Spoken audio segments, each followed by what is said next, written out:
I want you and that young man to tie that knot. I'm gonna pray for you. And I want you to hold on to God's unchanging hand, because he helped Joshua fight the battle of Jericho. Yes. It's the old he helped Daniel get out the lion's den. He helped Gilligan get off the island. Let me get straight to the business. Got them lions in the building. Why you lying to the children? Why you lying to the children? RIGHTEOUS. Man, you know I've been to bed. Man, they know contest.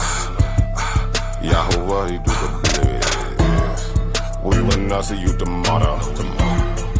Cause you cannot go to Thora. All the sons and all the daughters standing hard with big manotas. But my son, he made me Taurus. On that line, I'm still a Taurus. Karate kicking Chuck Norris, 4-5 on my waist. If he started, would not hesitate to get retarded. Oh lordy, he ain't got a PowerPoint, he farted. He running into the hills like a Philistine. Jihad hitting Hamites with the guillotine. Situation turned up with the Ratchet team. JJ 7000 to the debate lead. I know them haters gon' hate me, but he won't debate me. Pistol off safety. He respond, come wait me. If I don't get up, nigga shake me. If he don't show up, then he fake G. I touch down and make these nigga nuts hate me. Dear brother.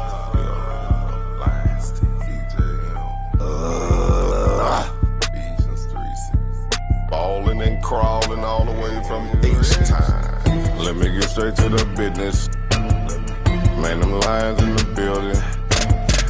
Why you lying to them children? Why you lying to them children? You gon' cry, you gon' get it. Me, I'm like a frog, nigga, ribbit. Of course, it's in the spirit. I just got the Porsche, she can steer it. Mito got the raw, Shaq and Willie. Lamborghini doors, you better not spill it. Mama's high, say I'm more than just a villain. Mama's cry, I'm dope and wide for her children. Suicide, immortalized as a realist, Black suicide.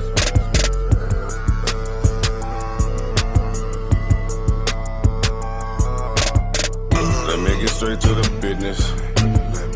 Got them lions in the building. Why you lying to them children? Why you lying to them children? RIGHTEOUS. Man, you know I've been there. Man, they know contest. Yahuwah, you get Wow, what's that? Why didn't take it over? Number one debate league, you heard me? When it's up, it's stuck. I'm selling on everything, nigga. Metaphorically, of course.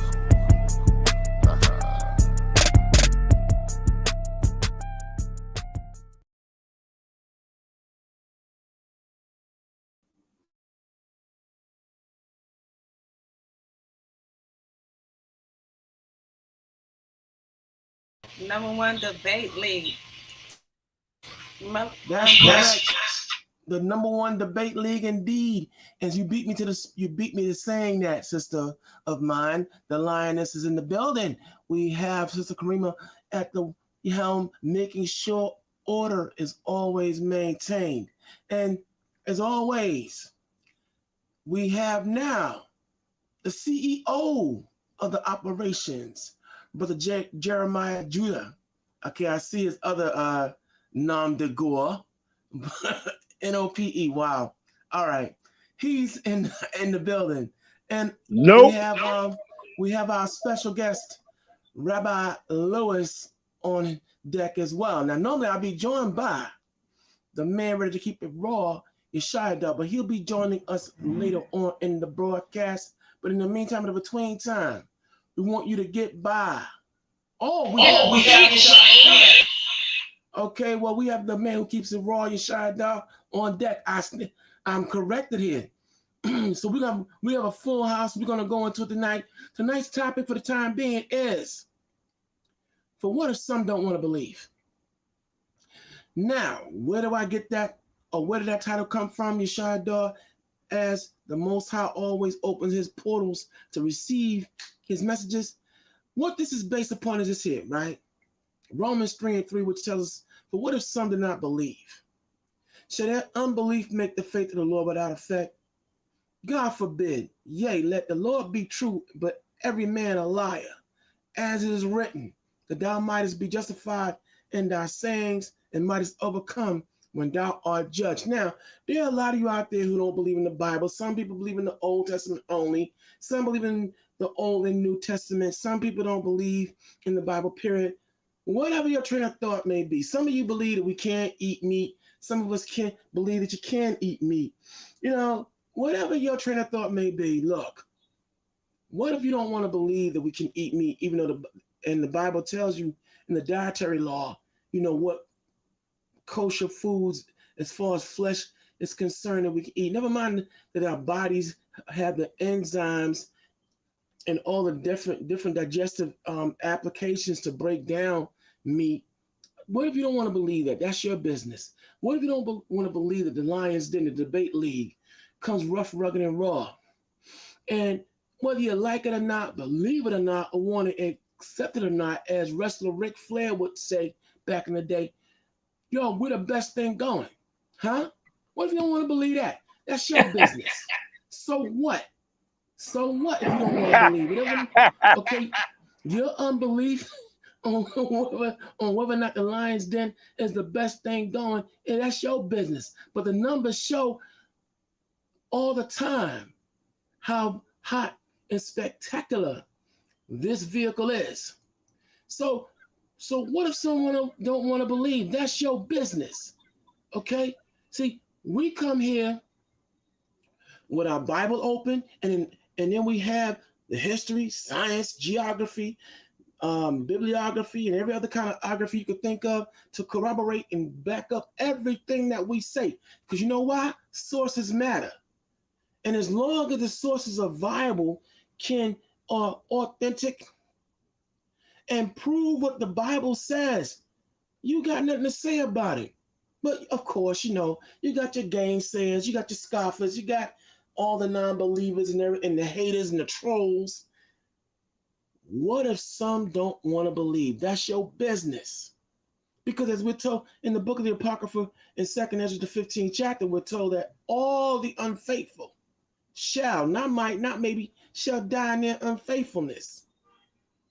So what if you don't want to believe the information that comes through the Lions Den? So what if you don't want to believe the fact that here it is, JJ 7000, and this is no cap, but he's gracious and diplomatic enough, along with the lioness, to open the floor to all voices, no matter how wrong they may be, as far as I'm concerned, okay? But he still gives everyone a voice and an opportunity to come through to the Lions Den. What if you don't want to believe how powerful that is? That's your business. So what? Continue not believing. Because frankly speaking, we don't need no one's approval. I don't need anyone's approval. You got I hear there are voices out there wanting to call baby Hebrew out. Call me out for what? Because I believe in the entire book of the Bible, that's your business. If you don't believe in the New Testament, that's your business. If you don't believe that Christ came here by way of the Lord to die for the nation of Israel, even though we ain't deserve a second chance at the title, that's your business.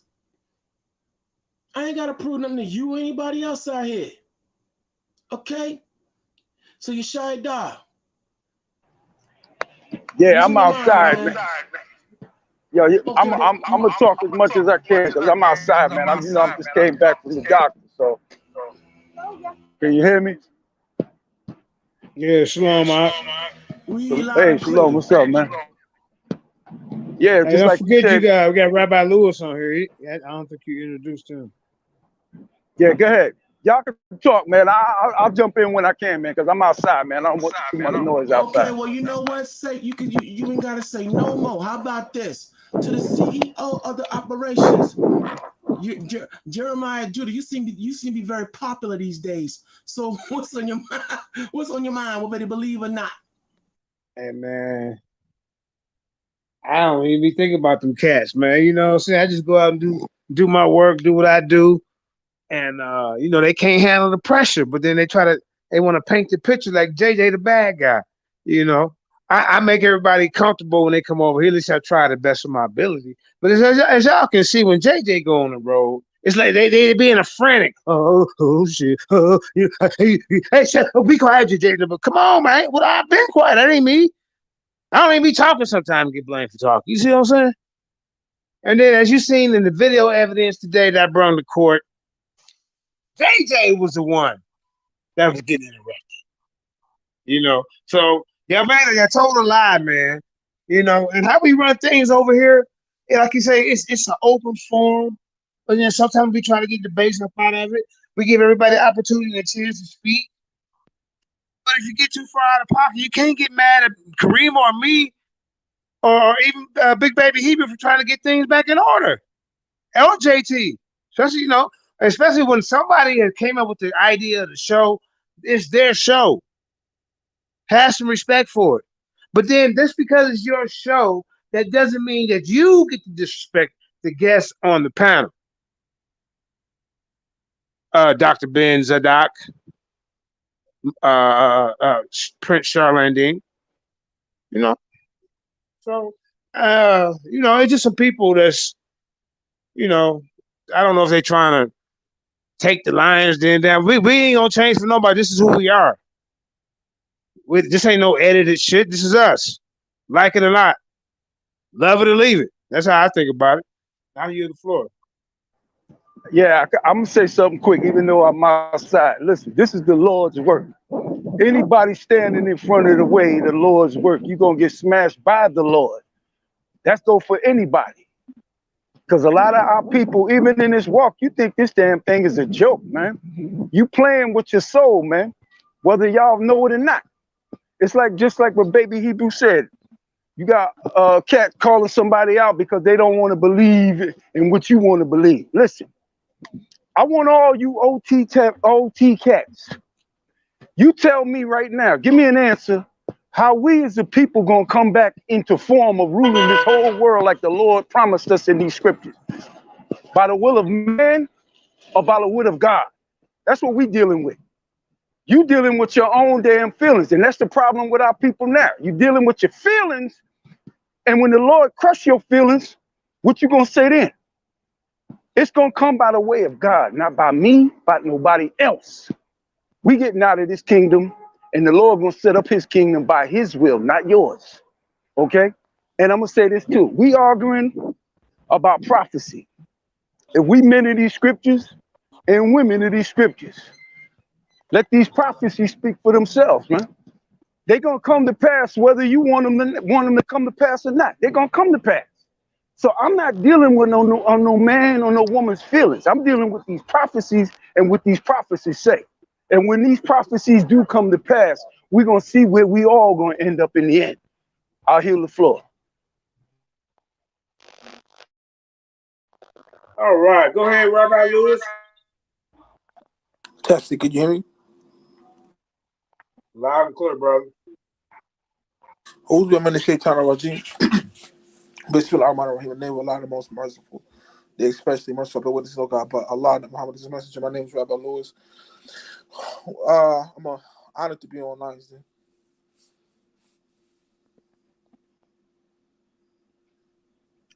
You just listening for a minute, or you gonna talk about your book for a second, or what? If I could, brother, that's okay, brother. Before you guys get started. Okay. All right, go ahead, Michael Smith. Yes, shalom, everyone. I heard the brother say that he doesn't have to prove all things and defend the gospel. 1 Peter 3:15 says that you ought to be ready always to give an answer for the reason of the hope that's within you with meekness and fear, and you to do this with all of the fruits of the Spirit. So if you're out on these YouTube streets in the world, in the public, saying that God said this and God says that, we have a right to question you, and you according to your book, you have to answer. So I don't know what you're speaking about on that. Real quick. If your mind is already made up and everything else, I ain't got to answer nothing. Because see, if no matter what I show you, if your mind is already made up, don't waste my time. That's how I'll get down. See, I'm all about opening the book and proving everything. But if your mind is already made up and you on some super troll, I don't care, scroll, whatever, man, then don't waste my time. That's how I roll. Because Proverbs 3 verse 5 says, trust in the Lord with all your heart and don't lean on your understanding. See, I understand you got a lot of people coming up in here wanting to question me. Man, why don't you go question this United States government about why 75,000 of our women are missing right now? That's more pressing to me right now. Why don't you go question why black children are being snatched up off these streets right now and we're not doing nothing about it? How about you go question that? Well, you sound emotional right now, and you're preaching a lot of falsehood. You said that we are now under the new covenant. How the hell you know we preaching falsehood, man? How you know? Because us? You cut me. No, but you know us? No, you cut me off in the midst of my speech. I'm gonna ask you a question, man. Hold up, man. Out of control right now. Hold it a second. All right, hold it a second here, man. Listen, I'm gonna ask you one question here, man. Name the time that you ever prophesied anything that came to pass, man. Name anything, since you saying that the Lord is working with your ass. You tell me when you prophesied something. Huh? I'm waiting for an answer, man. They keep muting me, brother. They keep muting me. I'm prophesying. Okay. Yeah, what you said, what you ever said that came to pass. I'm waiting for this. Go ahead, man. He asked me a question, when? right? Okay. When? So now, you guys have been very disrespectful to Michael Smith, and that nigga, who are you? Who is Michael Smith? Michael, if you don't stop crying, see what I'm saying with this nigga? You got a problem. Ain't nobody just being disrespectful to this nigga. Yeah, I just want to say, I don't mean to be rude, but I want to. No, don't go ahead, bro. Yeah, sorry about that, guys. I was just came to plug my book. No doubt. I know you guys are gonna be going all night, so I just wanted to plug it real quick, and I'm gonna drop off. Yeah, man, go ahead and plug your book, man. You gonna put it on the big screen? Yeah, Kareem, how you doing, sis? Hold on. I got you. Hold on. Yeah, the website and the book, if that's okay. Yeah, man.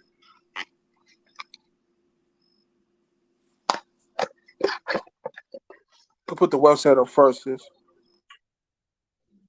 The reason why I'm here, because I think it'd be relevant to the audience.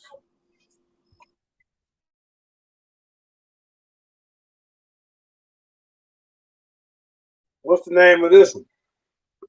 The Ghetto Millionaire. I want to talk about my new book and my new website I just started. Kareem can put the website up first. All right. Okay, this is my new website, RabbiLewis.com. I sell Pure One products. I'm in the e-commerce, so this is my new website, RabbiLewis.com. We sell furniture, candles, soaps, lampstands, stuff like that. You guys hear me? Yeah, we can hear you. Is that like the stuff Cesar be selling? Oh, Cesar, yeah, I guess, yeah. So like I said, this is my website, RabbiLewis.com. Just log in. You can support my business. All right, man. Just go through show the list. See what you got. Just keep scrolling down, Kareem. As you can see, you got to hit the View for Collection button to see the whole catalog. See the black button for View for Collection. You got to hit that button if you want to see everything. You can just keep scrolling down. Yeah, man. Hey, put your link in the chat, in the private chat, and then maybe Kareem can, put it in the chat. Or I can jump on my other phone and where I'm administrator on that page, and then I can. Yeah, Kareem's got the link. Kareem, if you could put that in the chat room, man, that'd be awesome. Yeah, you put it in the private chat, and then Kareem can share it from there. Oh, okay. Yeah, because she's got the link. Oh, okay. She's got the link. So. Oh, she already got it. Okay. Now, you want me to start helping advertisers, because you got to put a little commercial swag with it, you know. Yeah. So I get with Rabbi Lewis, you know. So you got to, you got to learn how to advertise a little better. Yeah, it's like Tell people more about your products. You know, why is your products better than the other people's? You know, add your personality to it. Yeah, certainly, bro. Like I said, it's my website, RabbiLewis.com, bro. Support, support Black excellence. There you go. Yeah, I see that. So, he got the website on there, the email. You know, get your lady friend some of these candles. You know, make nighttime the right time. That's Rabbi right. Lewis candles. You see what I'm saying? That's how you have to do it, man. Make nighttime the right time with Rabbi Lewis candles. And like I said, we got other stuff in camp. We got our lampstands, we got plates, cups, we got furniture, stuff like that. You know. You got furniture too? If you scroll all the way down, you see I got furniture. We got chairs. We got Now, how would you deliver the furniture to somebody out of state, like out of the country? You mean? Yeah, I mean, how much extra would that cost? Like, okay, so not out of the country, but like like wherever you live to where I'm at. Yeah, certainly, brother. It's if you spend over $150, the shipping, free shipping and handling. So if you're told, yeah, it's free shipping and handling if you spend over $150. Okay. Now, how long have you had this business? This is the new one you got going? Yeah, it's a new business that you started 2 months ago. So if you buy 2 candles, you give Rabbi Lewis free book, right? Oh, no. See? I'm trying to tell you, you know how I feel, man. Yeah. I gotta do that. But yeah. Over $150, the shipping is free. But I can't get a book with it. Not yet, no. Not yet. Well, you see how you do me? You get free advertising, I can't get a free book. Well, I'm saying Black folks just ain't right. Well, I'll segue into that next. I'll segue into that. So like I said, this is my website again, RabbiLewis.com. Just log in. If you wanna, I sell Pure Gold products.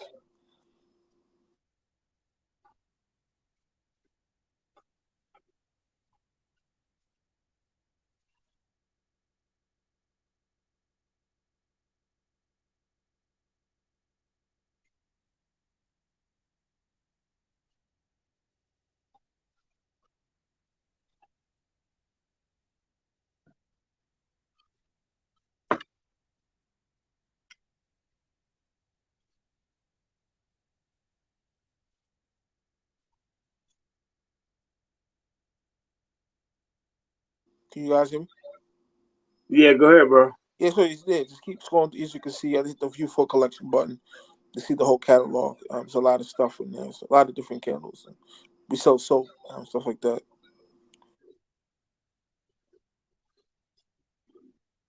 Right. Anybody want to get in contact with him? He got the link in the chat. You know, you can work a deal with him behind the scenes, maybe. You know, I don't know. You got the prices next to these. Let me see what you got going here. Okay. Yeah, you get the prices underneath as you blow up your screen. Okay. All right.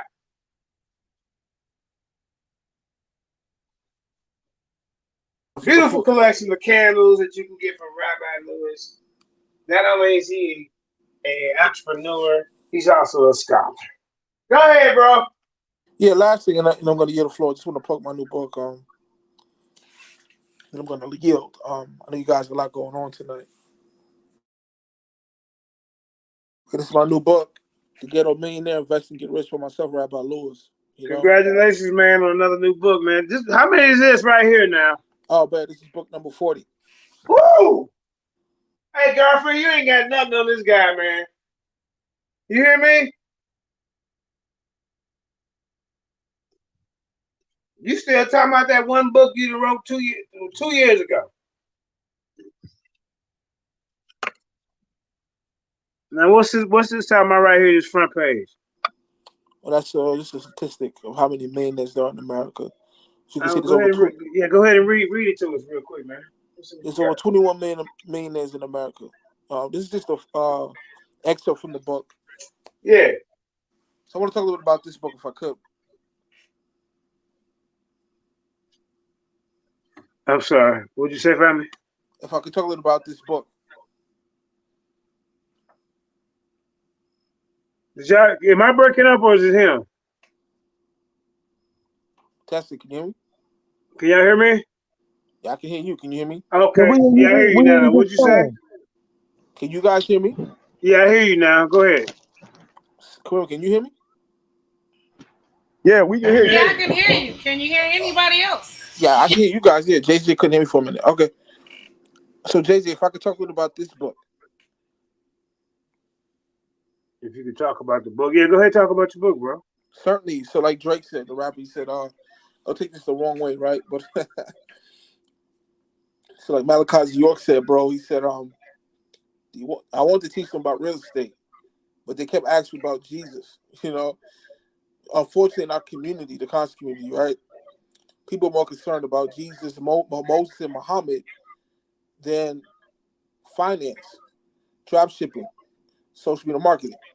We'd rather hear about Jesus, Muhammad, and Abraham. Somebody's got background noise. That might be me. Hold up. Yeah, so in our community, we're more concerned with Jesus, Muhammad, and Moses than drop shipping, social media marketing. We'd rather hear about that. As Malachi York said, like I said, he said, I want to teach them about real estate. They kept asking about Jesus.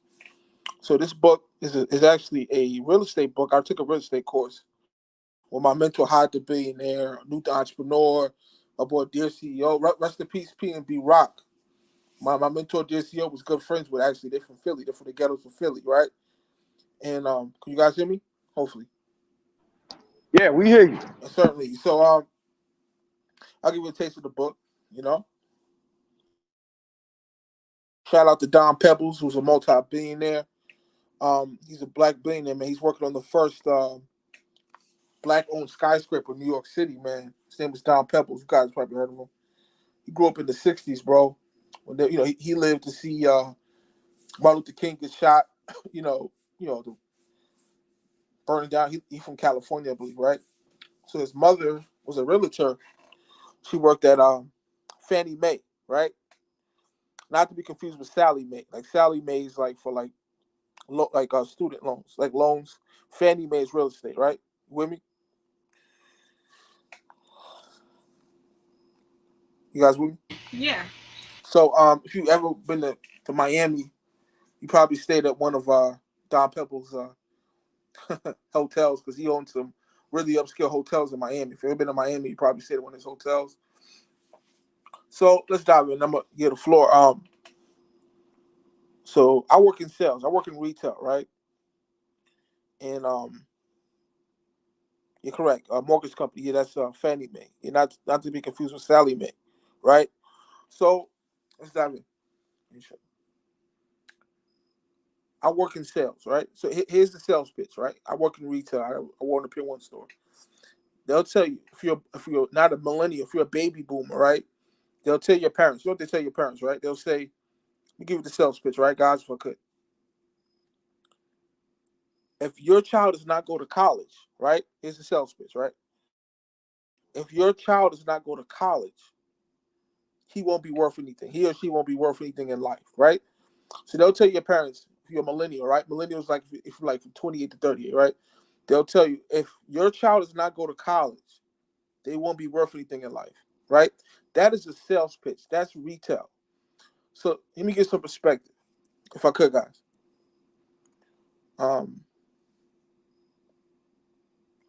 The average bachelor's degree student, right? With a bachelor's degrees, right?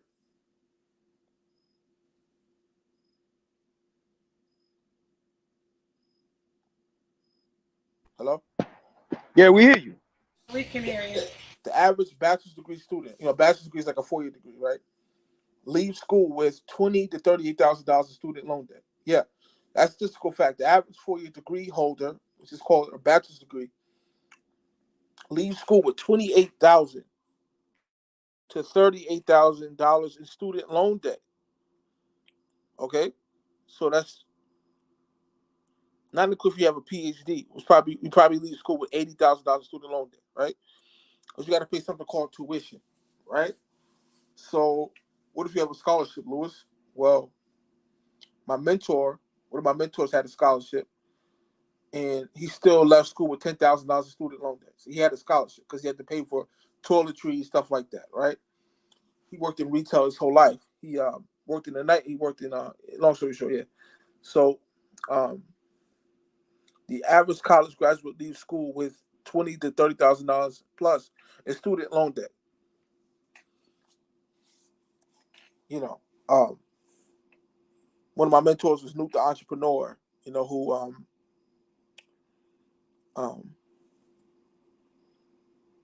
graduated valedictorian at this alma mater. He was making $600K a year. It was a joke to him. Let me give you some perspective. The rapper Soulja Boy makes $100K a day. So what Nuke the Entrepreneur was making the year, he made a day. So long story short, guys, in this book, you're going to get some credit hacks. You're going to learn about some tax secrets. You're going to learn about the basics of real estate. And last but not least, why you should go to college. Hopefully that was enough.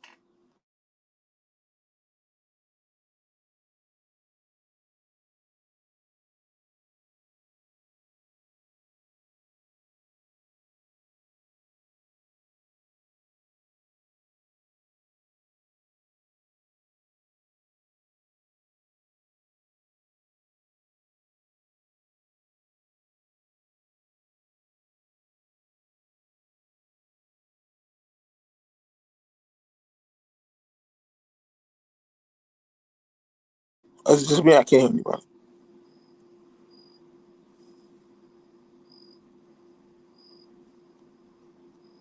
Hello? Okay, Yeah, so we hear you. Go ahead, bro. Go let ahead. me ask you, Rabbi Lewis. Okay, the entire structure of this book is for any layman woman who wants to get into the aspect of the business principles that we need to be getting involved with, real estate and everything else. This book is a how-to. Oh, if I respond to that, brother. So what's your name? So I can't see your name. Okay, you can call me Malachi. Malachi, yeah, shalom, brother. Yeah, so you shouldn't go to real estate school. Let me explain why. The average, you know how much realtors make commission per sale, right? Okay, go ahead. Do you know how much realtors make commission per sale? No, I don't. I honestly don't. 6%, right? So the average realtor makes 6% commission per sale. So let's say you sell a house for $350,000, they'll make 6% of that, which is $21,000, right? So the average person off of the streets with no credentials, who knows nothing about real estate, makes 28% commission. So why would you get a real estate license? Makes no sense.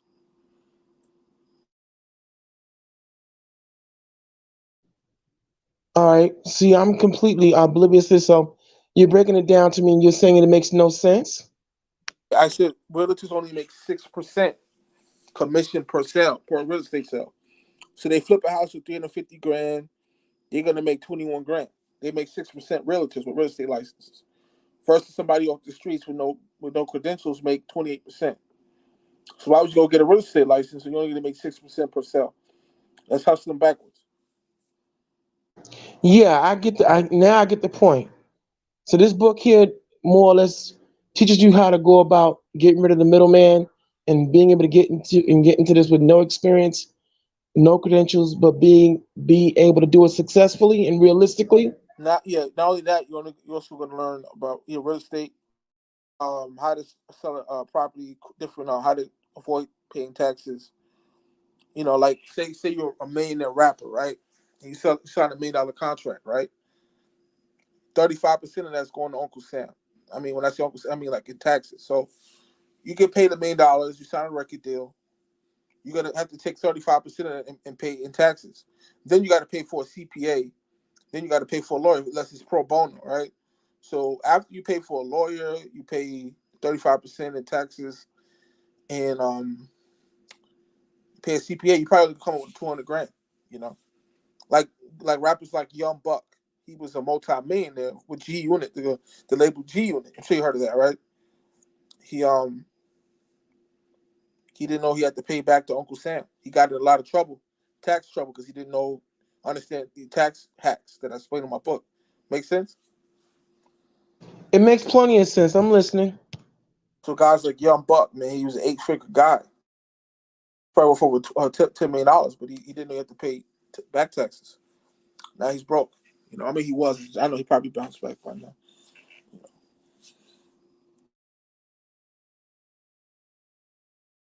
So overall, Rabbi Lewis, this book here is going to give an explanation to anyone out here starting out, or maybe have their feet wet already, but how to get better and how to become much more financially savvy in this topsy-turvy economy. Is that what you're saying? Certainly. You're going to learn a lot of stuff, a lot of secrets of the game for pennies on the dollar. You know what a subprime mortgage is, right? I don't know what this stuff. I don't know any of this stuff per se. Shame on me for my ignorance, but I mean, by all means, please educate us. Yeah. So if you got a credit score of 650, you can apply for something that's called a subprime mortgage, right? So Donald Trump, because of the C word, I'm gonna say it. The C word, right? The pandemic. Trump signed something called a moratorium. You know what a moratorium is?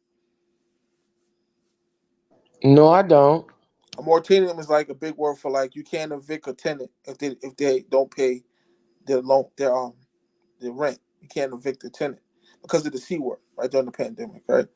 So let's say you don't pay your property tax. Somebody's gonna learn from the book. You don't pay your property tax. Your house goes on something called the sheriff's sale. They'll sell your property. They put liens on your property for not paying property tax and sell your house. This is just a taste of the book. Here's one of my side businesses that I started. Once they put a lien on your property for not paying property tax at the sheriff's sale, every dollar over the lien that was put on the property is owed to the homeowner. So let me reiterate that. Every dollar over that it sells for over the lien on the property, delinquent property at the sheriff's sale is owed to the delinquent homeowner. So what we do is we get paid a finder's fee, finder's check. So what we do is, this is public information. We'll go on the internet, right? We'll look for the people who owe money back on the sheriff's sale, and we connect the money to them. We get paid a commission fee, right? So we're making 6-7 figures a year doing finder's fees. Make sense? Like if your property's delinquent and the property sells for more than what the lien was on the property, that the homeowners owed that money. So they probably owe thousands of dollars they don't know about. So what we do is we go on the internet, we show them that they owe money, we get a finder's fee. Make sense? Okay, it makes plenty of sense and everything else, and just continue to, because like I said, this is all. I mean, I've been aware, but like I said, I'm just very ashamed that I don't have the intricate knowledge on this. But I'm glad you are here now, giving us insight on how important it is to know these things. Certainly. So like I said, long story short, man, this is a real estate book. I took a real estate course with Hot to Being there. I mentor New Entrepreneur, Dear CEO, Sister Bree, my mentors from Philly, from the ghettos of Philly, man. Now they're multi-millionaires, You're going to learn some credit hacks. Like I said, you're going to learn a lot of stuff in this new book. And what's the title of the book again, please? If you can pull it up again, Kareem.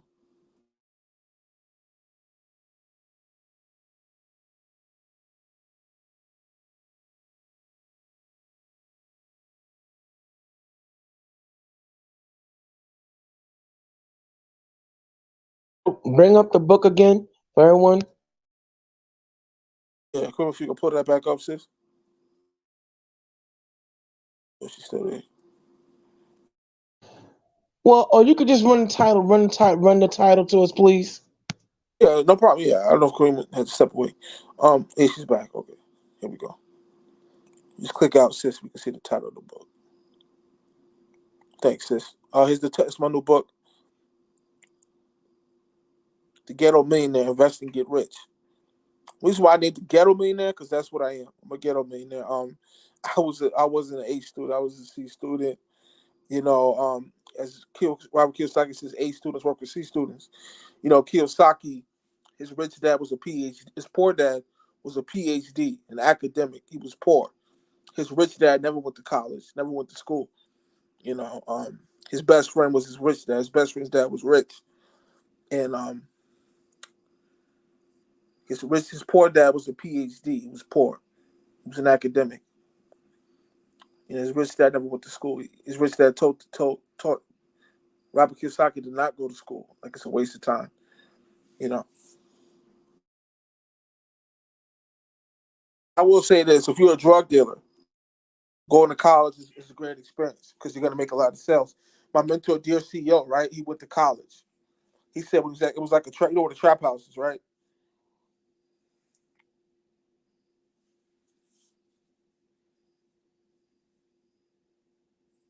Hello? Hello? Hello? Yeah, continue talking, Rabbi. We hear you fine. Just continue to talk. Yeah, Dear CEO, my mentor, he's from the ghettos of Philly. He went to college. He was like, yo, it was like a trap house, bro. Like, people were smoking weed out in the open, selling pills, selling coke. Like, if you're a drug dealer, you should go to college because, like, you're going to make a lot of sales. Like, his mentor used to drive a Mercedes-Benz, right? He was like, bro, how'd you get that Mercedes-Benz? He was like, bro, I sell weed. Like, that's how he got put on the track. Like, if you're a drug dealer, you should go to college. You're going to make a lot of sales. They're not there to chase a 4.0 GPA. Like, they're there to sell weed, bro. Like, most young kids are in school to sell drugs. So you like a drug dealer, you should go to college. But if not, it's a waste of time. So, if not, it's a waste of time. yeah, he was like, yo, Lou, it was like a trap house, bro. People were selling weed out in the open, smoking weed in the dorm rooms, selling coke, selling pills. He was like, yeah, bro, it was crazy. It was like being in the hood. But he ended up quitting school. Now he's got a $30,000 a month portfolio. You know. Well, we not going. I get where you're coming from, but I mean, we won't advocate such an extreme. But I get the gist of what you're saying because of America being, a drug culture, and considering $1 trillion enterprise in the entire illicit drug culture. So I get where you're coming from. But however, the Ghetto Millionaire. Where can we buy this? Where can we purchase the book? It's up on Amazon.com, bro. Just go to Amazon.com. Type in Rabbi Lewis, Ghetto Millionaire. It's free if you got Kindle Unlimited. Kindle Unlimited is like for now. You pay Amazon $9 a month. You can read millions of free books. You know what I mean? So download Kindle Unlimited, you get the book for free. Okay, Rabbi Lewis, we thank you very much for that. Very insightful and, I'm going to say inspirational on my end. There's a lot of things I want to get back. I need to get involved in. And it's a question. He got a question. Yeah, sorry, Kieran. You can finish what you were saying. I'll respond to that. He was saying something. I'm sorry, brother. No, I'm just saying. I'm just very happy that you come here to give us your business acumen, to be able to break down to us, and prove to the listening audience that, again, it's a time and a place for all things, and it is time for us to become much more business savvy, and especially in the area of real estate, considering some of the takeovers that are going on in the area of gentrification and all kinds of other chicanery, and due large to our ignorance, it's happening right under our noses, and mediums like this and personalities like yourself who are blessed to have that understanding, we need to be given the spotlight and brought to the forefront, as there's a time and a place for everything. Certainly, well said, brother. Well said. Real estate made the most millionaires. Now, these some statistics from the book. Over 50% of millionaires are over 55. Only 1% of millionaires in America are under the age of 35. So it's over 21 million Americans, 21 million millionaires in America, over 21 million. 50% of them are over the age of 55. Only 1% of those millionaires are under the age of 35. So most millionaires are in their 50s or older. That just may not be for you. Like one of my mentors was David Jaffe. He is a multi-millionaire. He graduated Cornell University. He worked in the nightclub business. He said, Lewis, Not everybody wants to be rich. Like everybody who knows that's millionaires are miserable, bro. Like they wasted their whole lives in investment banking, and they're miserable. I mean, they're multi-millionaires and stuff, but like they're coke addicts. You know, he said, you know, their lives are miserable. So this is not for everybody. Like this niche of wealth is not for everybody. Let me stop for a second, Rabbi Lewis. Here's the thing I want to ask, right? And I'm going to ask this here, right? Within your book, okay, what strategies, right? What strategies do you offer in your book? How in depth do you go? Yeah, so if you have a will, you should start something called a ministry trust fund. That's what you're gonna learn in the book, which is a tax haven. Okay, because when you set up, like a will, you know what a will is, right? Like you leave money to your children. You know Yes, we know what a will is. Yeah, and if you want to set, you should set up a ministry trust fund. So, for example, there's something called probation fee with the probation office, right? I remember one of my mentors, he said, "Lewis, who uses cash anymore?" Because he works in retail, right? He worked in retail his whole life. He used to work at Burlington Coat Factory. He was like, because like if you don't have, like, they don't do deposit. They do like if you don't have a debit card, they'll give you a card, right? You see what I'm saying? Like a debit card, you can swipe. You know what I mean? And with the probation office, you have to have cash actually, or money order. You can't pay a probation fee with the debit card. You need cash or money order, right? So that was well. But anyway, so yeah, you're gonna learn how to avoid paying taxes. You see what I'm saying? Out of the best strategies in the world that millionaires use to avoid paying taxes. Also, so you don't. Go ahead, brother. Do you give any peace to the panel? I didn't mean to cut you off. No, go ahead, brother. Go ahead, brother. That was you. That was from the channel. Okay, yeah, I recognize you. Okay, Black. Yeah, go ahead, brother. You know, I'm gonna ask questions. Peace to you. I appreciate you. You know what I'm saying? I'm hoping that you are sharing, you know, financial literacy with the family. I just want to understand what you're teaching the people, and then maybe add a couple of caveats to them for them so they don't, you know, hopefully make some mistakes. So are you teaching like real estate investing strategies, or is it just tax strategies? So the foreword in the first chapter is tax strategies. The rest of the book is just straight up real estate information. Information or investing? Both. Real estate information and investing strategies. But the first chapter in the foreword is just taxes. Because remember, there's only two things that's certain in life, brother. You know what those two things are, right? Yeah, death and taxes. Death and taxes. Right. You know what the two rules to the game are, right? What are they, brother? You know the two rules to the game. What are they? Do you know? I asked you, what are they? Don't lose money. Don't lose money. And don't forget the first rule. Yeah, all right. So yeah, I'm not gonna play no games with you. You pissing me off a little bit already. So yeah, back to my first question. What strategies in real estate investing are you teaching? Well, the 1031 exchanges, you know what that is? You know what 1031 exchange? Yes, I do. Continue, please. What other strategies? You know what a put is? A put, that's not real estate. That's stock. That's stock. Yeah. So yeah. So stock, back to the real estate investing strategies. What else are you teaching? You gotta learn what Augusta exemption is, or the Augusta exemption. What else are you teaching? And you know what an Augusta exemption is? Yes. What else are you teaching? What is that? What's an Augusta exemption? Bro, what else are you teaching? This is not a quiz for me. I'm asking you about your book because I'm about to cook you. What else are you teaching? Bro, I'm not gonna give the whole book away, bro. You should at least tell the people. Okay, so watch this. Can I tap in for a second? Of course, brother. So the whole book. I already gave you a taste. Like the concern that I have is telling people that you want them to buy a book on real estate investing strategies, but not telling them. Right now, if I was to release a book, right, I would say, yo, I'm teaching buy and flipping strategies. I'm teaching buy and hold strategies. I'm teaching wholesale strategies. I'm teaching 1031 exchanges, or what we call, it's basically avoiding paying capital gains tax. Like you don't have to tell them exactly how to do the method without telling them what's in the book. And the reason I'm doing this with you specifically is because you have a tendency to push your books. And then when they get those books, they're underwhelmed with what's in the book. Okay, I'll give a little bit more. Like, you know, rich people don't pay for travel, right? You get something called the Barclays credit card. You know what Barclays is? brother, if you don't stop asking me questions, if you don't stop asking me questions and tell us what's in this book, bro. Okay, I apologize. All right, I apologize. I was just going. Sorry, I apologize. Forgive me. I didn't mean to be rude. I was just engaging. So, rich people don't pay to travel, right? That's another hack you learn from the book. Get a Barclays credit card, right? Barclays is like a flight industry card, right? For like flights, like like flights, like you fly the plane.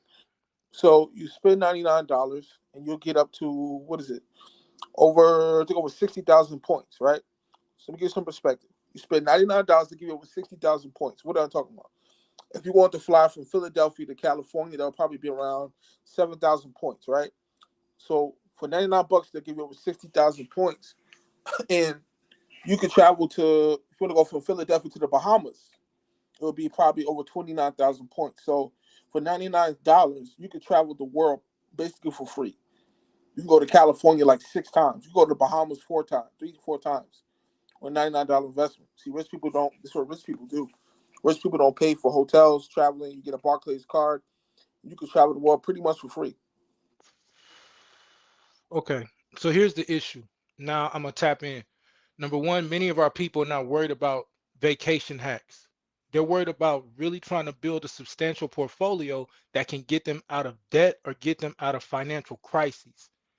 When you say the things that you're saying about what's in your book, it sounds disingenuous when I start to ask certain questions. I love the fact that you're teaching credit hacks. It works for some of us if we're in a position where we're taking vacations or if we're in a position to do a 1031 exchange. But to do a 1031 exchange, you have to have equity in the house that you just sold and actually use that equity to do something else with it. How many of these people actually listening to you own property and have equity, right? So the problem is you're not going into true detail about what's in the book. I'm not telling you to give away the entire book. I'm telling you, you need to tell them the investment strategies. For instance, when you said you can come in and get a commission on what you were talking about, which is basically off of either a foreclosure or a tax lien or something like that. Do you realize that if you tell people to say we're getting a commission off of that and they actually propagate that they can get in trouble with the realtor, with the realtor licensing board? You're not getting a commission. You're getting a fee off of selling your interest in a contract, because anyone that tries to sell real estate without having a real estate license, you're going to go to jail. So you need to know what you're saying to people when you're propagating this. I'm not telling y'all not. I'm gonna stop right here. I'm not telling y'all not to buy his book. I'm just telling you, please be careful. And after you buy that book, run that by a professional. Be careful with this, JJ. Okay, very careful with this, JJ. Let me respond to that. You go first. I want to back up on something, because before you started getting in, before my brother over here started breaking it down with the finances, you were talking about wills and you said probation. It's not called probation. It's wills, called probate. Probate. I did this. I went to college for this shit. So he's talking about wills like wills can't be taxed. Yes, they can. But trust funds. See, he didn't say nothing about no trust funds, which lets me know that he barely knows what he's talking about on that topic. Thank you, sir. So I'm just backing up what my brother just said, because you just showed him, because I'm not that literate as this brother is, but I know a little bit about investment because my brother's a day trader. So I know a little bit about the investments. However, you seem to not have the proper answers that should snap in your head when you ask those kinds of questions. And then when you're talking about wills can be taxed. In fact, you know what I'm saying? Certain parts of the will, if you don't have a will, does not mean that money can't be taxed, but it is what's given to the family, or what you call your beneficiary. It's called estate tax. I actually just went through this. Like. All right. But trusts are much more secure than a will. This is why rich people set up trust funds for their family, because the federal government cannot touch a trust fund. But this brother was sitting here telling you about wills, like wills will protect your money. It doesn't. Not entirely. Hold on. Let me respond to that. First off, I didn't say that.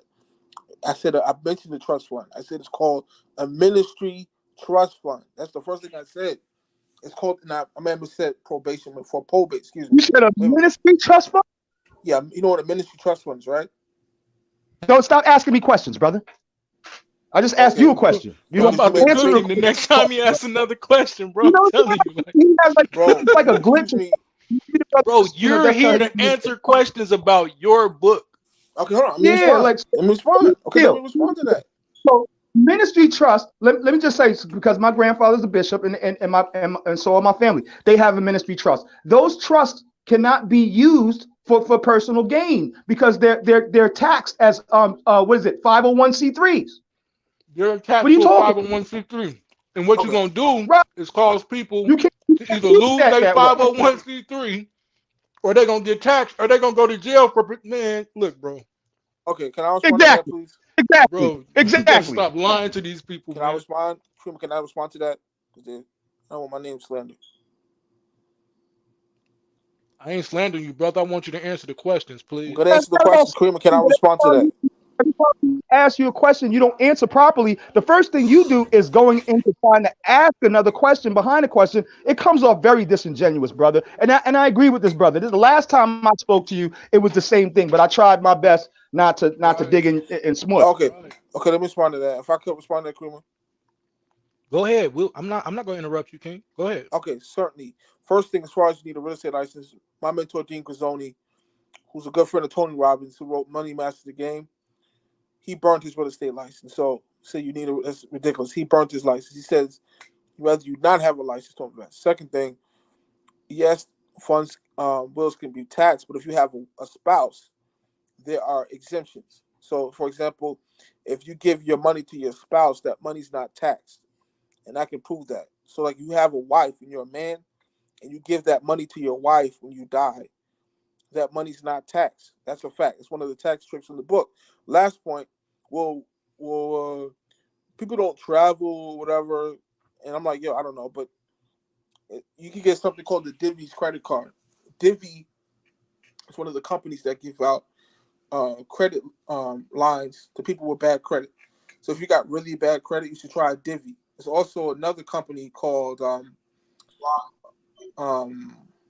it's another company. What's it called? I forgot. It's in the book. But Divvy's is one of a good credit card you can get easily with a bad credit. Okay, let me tap back in real quick. Divvy is a good credit card, by the way, right? So what he's done is created a book that is teaching you tax hacks, credit hacks, and travel hacks. Not a bad book. Don't sell it as a real estate investment tool. That's the problem I have. Now back to your tricks. Allow me to finish because I didn't interrupt you. Okay, certainly. Go ahead. Thank you, sir. So the final part is to misrepresent what I said shows me that you're up here being a charlatan. I didn't tell people that they needed a real estate license. I said you better know what you're doing if you're doing this without a real estate license. It is illegal to sell a house and ask for a commission or anything of that sort without a real estate license. What you can do is sign a purchase agreement for a property and then turn around, and it better be in the contract that you can assign that, and then turn around and assign said contract for a fee to an end buyer. You're selling your interest in the property or your interest via the contract. You are not selling a house. So I'm not telling anyone that they have to or they don't have to get a real estate license. I'm telling you, you better know what you're doing if you're doing any of these things absent a real estate license. Once again, an epic fail.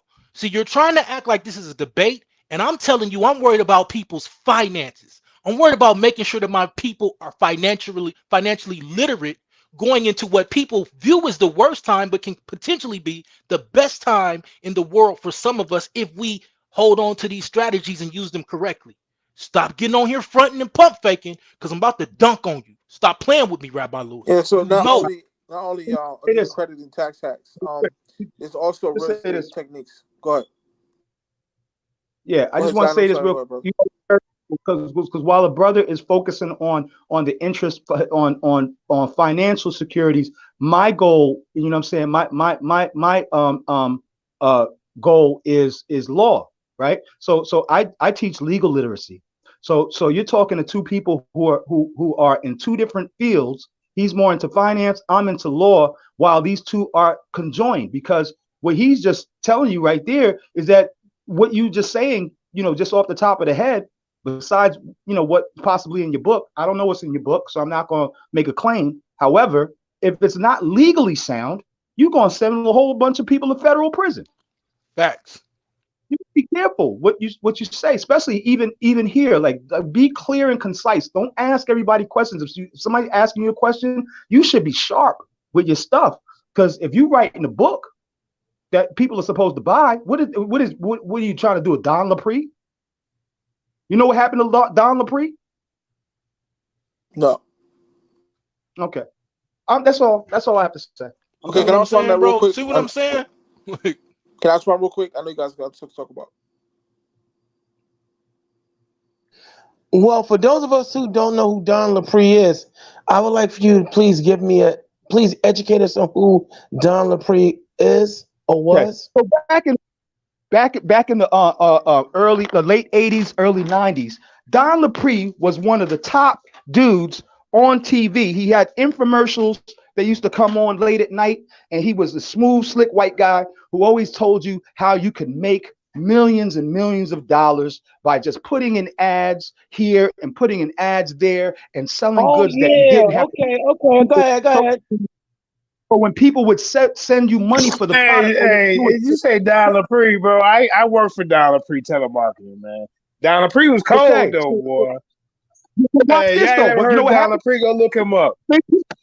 Don Lapre in a federal prison, and Don Lapre hung himself. Did you know that? Hey, ain't no Don hung himself. Yes, I know what you're talking about. No, go ahead and look it up, bro. Don Lapre, hey, listen, I bought his books when I was like 15. Okay, I bought his books. He killed himself in federal prison. When I was in Phoenix, Arizona, bro, I used to work in one of his offices, man, telemarketing. Man, hey, I'm telling you, man, the best telemarketing office I ever worked in, bro. Hey, they fed you like they have a layout every day, bro. Don Lapre, man, he got rich. I don't know what he was doing. He was scamming, but he was off of selling the promise, not infomercials. Yeah. So his publications and everything that people were buying to try to get this get rich quick scheme was making him the money to do all of that. The man was wealthy off of his infomercials. Now, the reality is the feds came down on him, smushed his head. He was going to jail for like 20 some odd years. The man killed himself. Go ahead and look him up. He committed suicide because he couldn't. No, I know you're talking about now. He's talk like this, and you could do this here, and he had me sold, and I guess he was going to get rich off my ignorance. Program. You want to make money fast, and then he would have all these people talking about, oh, I used Don Lapre's system, and in 6 months I was up $500,000, and they were showing the checks in the whole 6 months, $500,000. And he the dude that used to have the question marks on his shirt, on his coat, is it? No, that's another dude that was selling. He had a suit on or whatever, you know what I'm saying? Like one of those, he had like back in those days, they had the what do you call it? The Miami Vice style and shit. You know what I'm saying? With the pink and the white, you know what I'm saying? Jacket. T-shirt. Yeah, but he definitely killed himself. Let Rabbi respond. Hold on. Let Rabbi respond, and then y'all can go. Certainly. Thanks, guys. So first thing you need to understand, everything's not a scam. I won't curse. Everything's not a freaking scam. Get out of that mentality that everything's a scam. There's some excellent entrepreneurship programs, right? Second thing, if you were to put $100 into Uber, Travis Kalanick started Uber, or Bitcoin in 2011, you'd be a millionaire right now. I said if you put in $100 into Bitcoin or Uber back in 2009, 2011, around that time, you'd be a millionaire right now. Last point, I had a lot to say. So my mentor bought into FedgeCoin. FedgeCoin is like a cryptocurrency. FedgeCoin. He put $3,000 in the FedgeCoin and made $800,000 net worth. He almost made $4 million, right? So he took $3,000 and made $800K. So this is not fantasy. This is happening. I can say a lot more, but Okay, I'm gonna respond and then I'm gonna jump off because this is starting to get nonsensical. rather than release books on tax strat or investment strategies as it comes to stocks and finding the right companies to tap into in their infancy stage. Don't get on here and talk about real estate strategies, right? That's the best way to, if you have money, if you don't know what you're doing, that's the best way to lose it, right? And if you don't have money and you're thinking about getting involved with real estate, the best way to get discouraged is to get involved without a mentor or without any knowledge, or just buying a book that doesn't teach you in-depth strategies, right?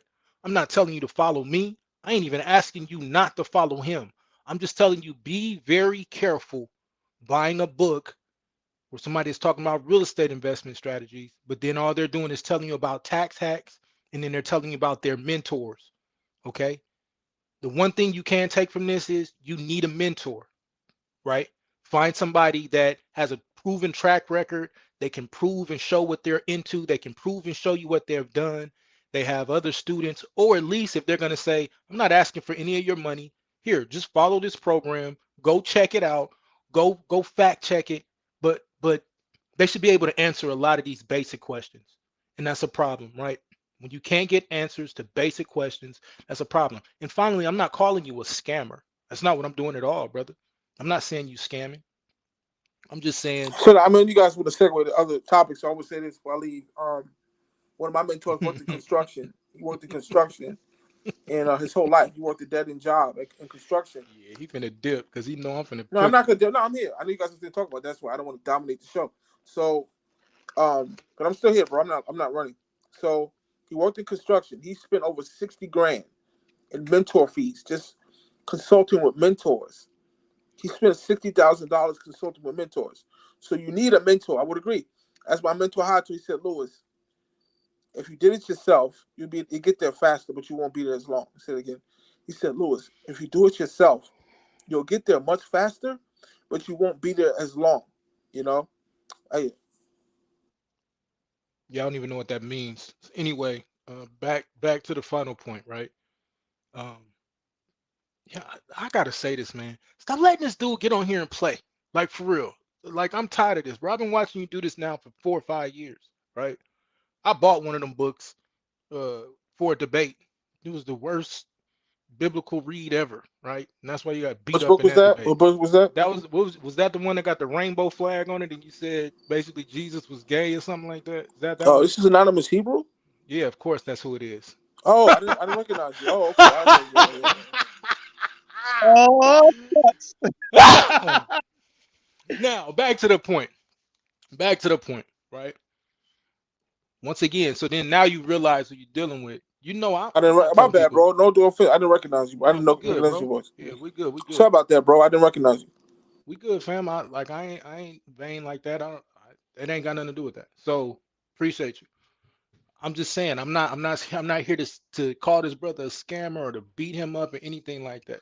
But I am saying it's hard when we asking you questions and you hold on.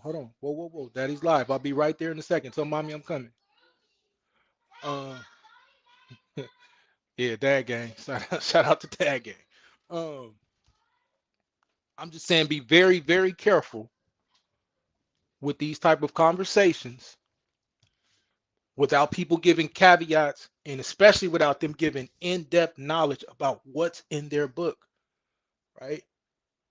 That's a huge problem. Once again, I'm not telling you that you have to tell us step by step everything that's in there. But when I'm asking about the book, I'm hearing about tax hacks. I'm hearing about credit hacks. I'm not hearing about real estate investment strategies other than your comment about probationary periods or whatever it was you were saying. Even in the probate space, which it's not a bad space, right? If you understand how to get into the probate investment space, it's not bad. Tax liens, foreclosures, things like that, these aren't bad, but understand there's also a wait period with a lot of those things, right? If you're going to get involved with probate, you're going to get involved with foreclosures, you got to understand, like, that's a long game, right? That's not just unless depending upon what state you're in, because most states, even if you buy a foreclosure, depending upon what process they are in the foreclosure, you got to wait a grace period before you can either improve on the property, turn around and flip the property, all of those things. So If you're lucky, you're getting it at the right time, right? But if not, you're buying a property that you got to sit on for the next 12 months. If you got $1,200 or $1,500 or $15,000, depending on the property, to throw into a property that's going to sit there and wait for 12 months, cool, bet. But if not, you need real live, real-time strategies that are going to help you build your financial portfolio. If I can And that's respond to that all real I'm quick, saying. if I can respond to that. If I can respond to that. Go ahead, brother. Go ahead, You need respond. permission? Go ahead. Like, what Yeah, am I certainly. doing? Yeah. Certainly. It's an honor. But yeah. So I work in retail. You know, I own a Pier 1 store. You just saw RabbiLewis.com. I work in retail. So if I was you, if you had 20 grand, what I would do is, if you want my advice, right? You know, because you know, Jeff Bezos started Amazon. He's the richest person on earth. Jeff Bezos, like, he's one of the richest people on earth. He started a company called Amazon, right? Now, Sam Walton started a company called Walmart. Walmart is competing with Amazon. So now they have an e-commerce store section, like for like e-commerce, right? So what you do is, if you got 20 grand, here's what you do with it, right? For 20 grand, I know people who will build you a Walmart store. They'll scale the company, they'll run the company for you, they'll scale it, they do all the drop shipping, everything for 28 grand, right? Now, people on the $28,000 investment are making 7 figures. I'm talking 6 figures a year. I'm talking like 150 to 200K a year on a $20,000 investment. So like I said, what you do is you pay them 28 grand to scale your store, your e-commerce or Walmart store. And your people are making 150, 160K a year. So you can quit your main job. So if I had 20K, that's what I would do. I would invest in an automated Walmart store. And you're going to easily make up to 150, 160K, even more than that. And if you don't make that, they give your money back. That's what I would do with 20K if I had it.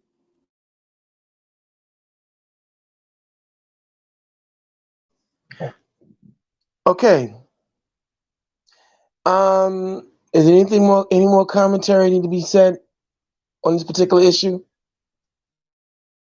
I was going to say, start an Walmart store. Because like I said, Walmart is trying to compete with Amazon now. Because Amazon has been killing the game. So Walmart is getting their hands dirty. You know, so like I said it twice, right? So you give them 28 grand, they'll scale your whole store for you. They'll run your store, they'll scale it, they'll run it, they'll do everything. The drop shipping, everything for 28 grand. And people are making 150, 200 grand a year on a 28,000 investment, bro. Like, if you got 20K, that's what I would do. Start a Walmart store. Well, all right. Thank you very much. I want to thank you very much for your statesmanship, but I also want to thank Black Jedi along with Zion for making their contributions to this conversation and everything else. Does anyone have any parting before we get back to the subject matter at hand? Hey, yeah, I'm just gonna say this. Don't buy that book. Like, I'm sorry. After hearing that last thing, you completely missed everything that I said. I'm not saying people don't, but let me know the people who got 20,000 right now to invest in somebody building them an Amazon business. Like, know who you're marketing to, bro. Why are you condescending? Some people may actually have money. I didn't. Did I just say that they didn't? Is that what I just said? That's exactly. Did I just say that nobody had it? Exactly what you just said. Did I say nobody had it? Repeat what you said. Come on, let's get it. Let's get it. No, tell me. Did I just say nobody had it? Let's get it then. You made a statement. Tell me what I said. You tell me what I said then. I'm giving you what you said. You said, who has 20 grand listening? Now I said I'm not saying that nobody has it. I'm just saying know who you're marketing to, because if they did have that, they would have took it and parked it somewhere. And notice ain't nobody raising their hands saying, hold up, I got 20 bands to throw away right now. You know why? Because our people are trying to figure out how to get to that point. Oh, our people are too concerned about Jesus, Moses, and Muhammad. When they all of that sounds amazing. And all of that sounds amazing. It may be true, right? I'm talking about their finances right now. Right? Miss me with the diversion. I'm asking. So right now, who on here ready to take 20,000 and throw it into Amazon? I didn't say Amazon. I said Walmart. No. Okay, or Walmart. No, you talked about having people. You know what? I ain't even finna hurt you, bro. I'm gonna let you have it. No. Oh, wait. Stop. No. Let's just do it. Let's do a quick consensus on the panel. Who got 20 bands to throw into building an Amazon or a Walmart or any type of e-commerce business right now? Nobody. Silence. You need to know where you are, fam. You need to know what's going on. I'm going to kick that can down the street every time you bring it on here, playing around with people. You're condescending. I'm not condescending. Now I'm on your neck. There's a difference. No, now I'm on your neck. Because I'm asking you to tell us about your book and you can't do it. That's what people have been coming around doing, playing with our people for the last 20 years, especially in the last 10 with these people playing around in this conscious community. First of all, my books are available. Man, I'm not through talking now. Go ahead. So this is the point that I'm making. If you're going to get on here and propagate a book, then get on here and teach us or tell us at least what's in the book. Don't get on here and play around like you finna show them something. I heard you specifically talking about real estate investment strategies. And then when I asked about what strategies in there, I ain't gonna give away the whole book. Once again, people, if you want to know what's going on and somebody's selling you a book, go ask them what strategies are in there. So then they can say, well, I'm going to teach you a full-on buy and hold or a buy and flip strategy. Because those things are intricate.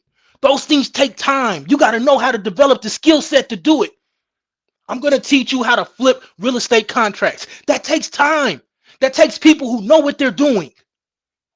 I ain't knocking you. You say you got mentors. Every one of your mentors is talking about stock investing. I don't know if you know it or don't know it. I ain't finna argue with you. I would say you got a much better chance of talking about that and then linking them up with your mentors. I ain't heard you say nothing about one single real estate mentor at all. I'll give it to you. My mentor was Howard the Bean, who's a multi-millionaire real estate guy from Philadelphia. Did he make his millions in real estate? Yeah, yes, he did. Or did he make them through the stock market? He made his millions. Look up Howard the Bean. He's 23 years old. Okay, so bet. Hold on. Great. Amazing. Is he a part of that book?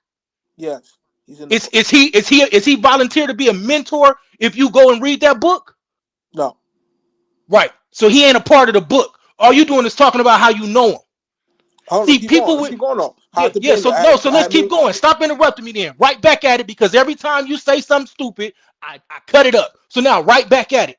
When somebody like him get on here and start talking about his mentors, he better start sharing the mentors. Because he ain't hollering about being nobody mentor. He ain't telling you nothing he did.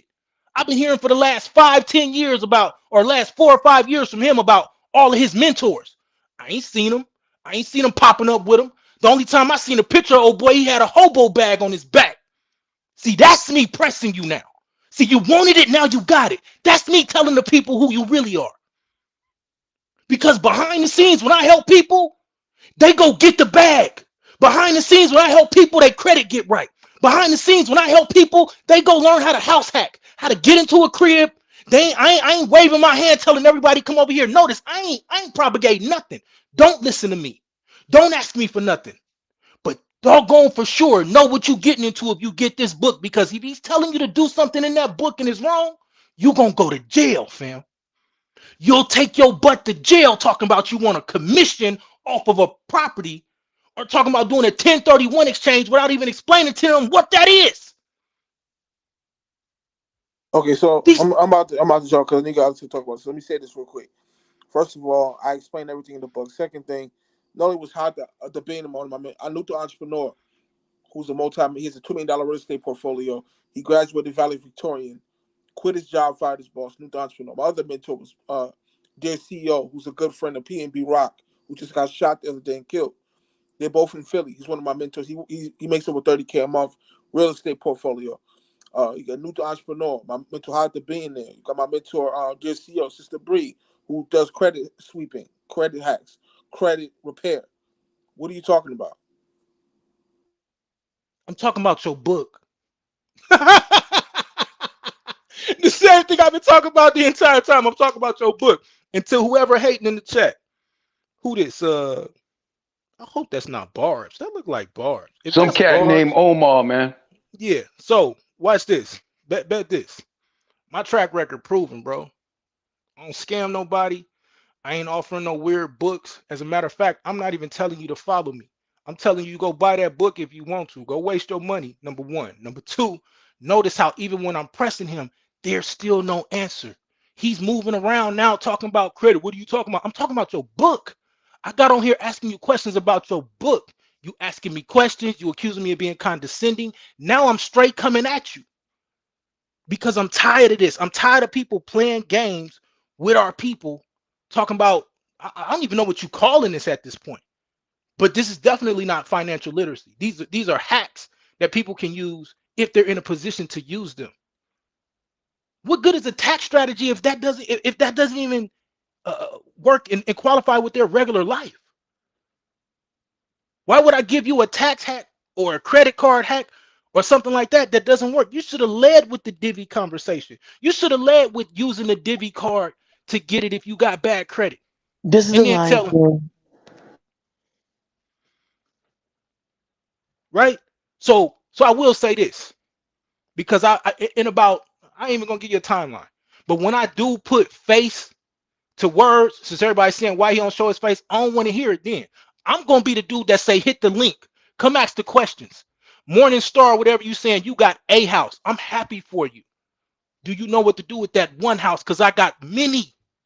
And that's not bragging. I'm trying to show you that this dude don't operate in the space that he talking about. I can show you right now how to use subject tools and different lease processes to move into a house and actually use that house or have full control of that house and then use it and put it on Section 8 or whatever you want to do. Quit playing, bro. Quit sitting here. If I asked you how to do a subject tool right now, would you be able to walk us through that? So we can vet that. We can ask. How do you do a subject to? Is subject to in your book? No, HUD housing is. Do you know what a HUD house is? Yes, I know what a HUD house is. Is subject to in your book? Is subject to in your book? So, yes. So what's the HUD? Is subject to in your book? I believe so. Yeah, I believe. You believe so? You don't know what's in your book? I read over 40 books. I have to go back. It's the Lions Den. Come on, fam. Come on, fam. He telling you about. He talking to you about this particular book, but I'm hating. But I'm hating, though, right? That's what they saying in the time. I'm hating. How I'm hating? How I'm hating? How am I hating? Bro, I ain't got no book. I ain't got to answer none of your questions. I asked you right now about subject to. I didn't ask you about a HUD house. I asked you about subject to. Is subject to in your book? Yeah. What's the between the subject to and a HUD house? Hey, you the expert. You tell me. What's the difference? You got to get the book for that. I'm not giving the whole book. Exactly. So watch this. So what's the subject to, and why is that one of the best things out here for our people? That's your opinion. I think HUD housing will be okay. Question: How do I get a HUD house, brother? Brother, I asked you that. How do I get a HUD house, brother? I asked you that question. Why you asking? See, this is what I'm saying, fam. This is what I'm saying. So back to my point. I brought up subject to. You brought up HUD house. It's your job now to teach us about HUD house. If you want me to talk to you about subject to, I'll talk to you about subject to, because that's what I'm propagating. So you teach me. Hold on, Mr. Lewis. The burden of proof is upon you. I mean, if you're going to come here and advocate something, your question is supposed to be, as the Lord said, okay, since you call yourself a rabbi, you're supposed to be truthful, producing your cause, bringing forth your strong evidence and everything else. The fact you said you believe so, that you wrote about what a subject to, I think it was, whatever term it was, that's crazy to me. Either you know you wrote it or you didn't write it. It's either yes or no. All right. So I have to chime in now, because here it is. Here I am, someone who's completely ignorant, and I'm not afraid to use the word ignorant, because ignorant just means I'm unaware of certain these issues. And here it is. You laid it out as if you knew exactly what you were talking about, but now I'm hearing you talking about you believe you wrote something in your book. Either you wrote it or you didn't. That's crazy to me, man. I'll give it to you. I'll give you what a HUD house is. HUD is the Federal Housing Administration, which they're not into real estate. They're not a real estate company, right? So the Federal Housing Administration falls under the jurisdiction of HUD. So the nutshell, it insures home loans that are significant area of the country, right? When a homeowner falls on hard times, if you will, and the house gets taken away from them, the Federal Housing Administration pays off the lender, and the house is then property of the HUD, right? So if your house is taken away from you, it becomes the HUD house under the Federal Housing Administration. Okay, let's keep going. How does that help us? How would that help me as the regular Joe Blow person off the street?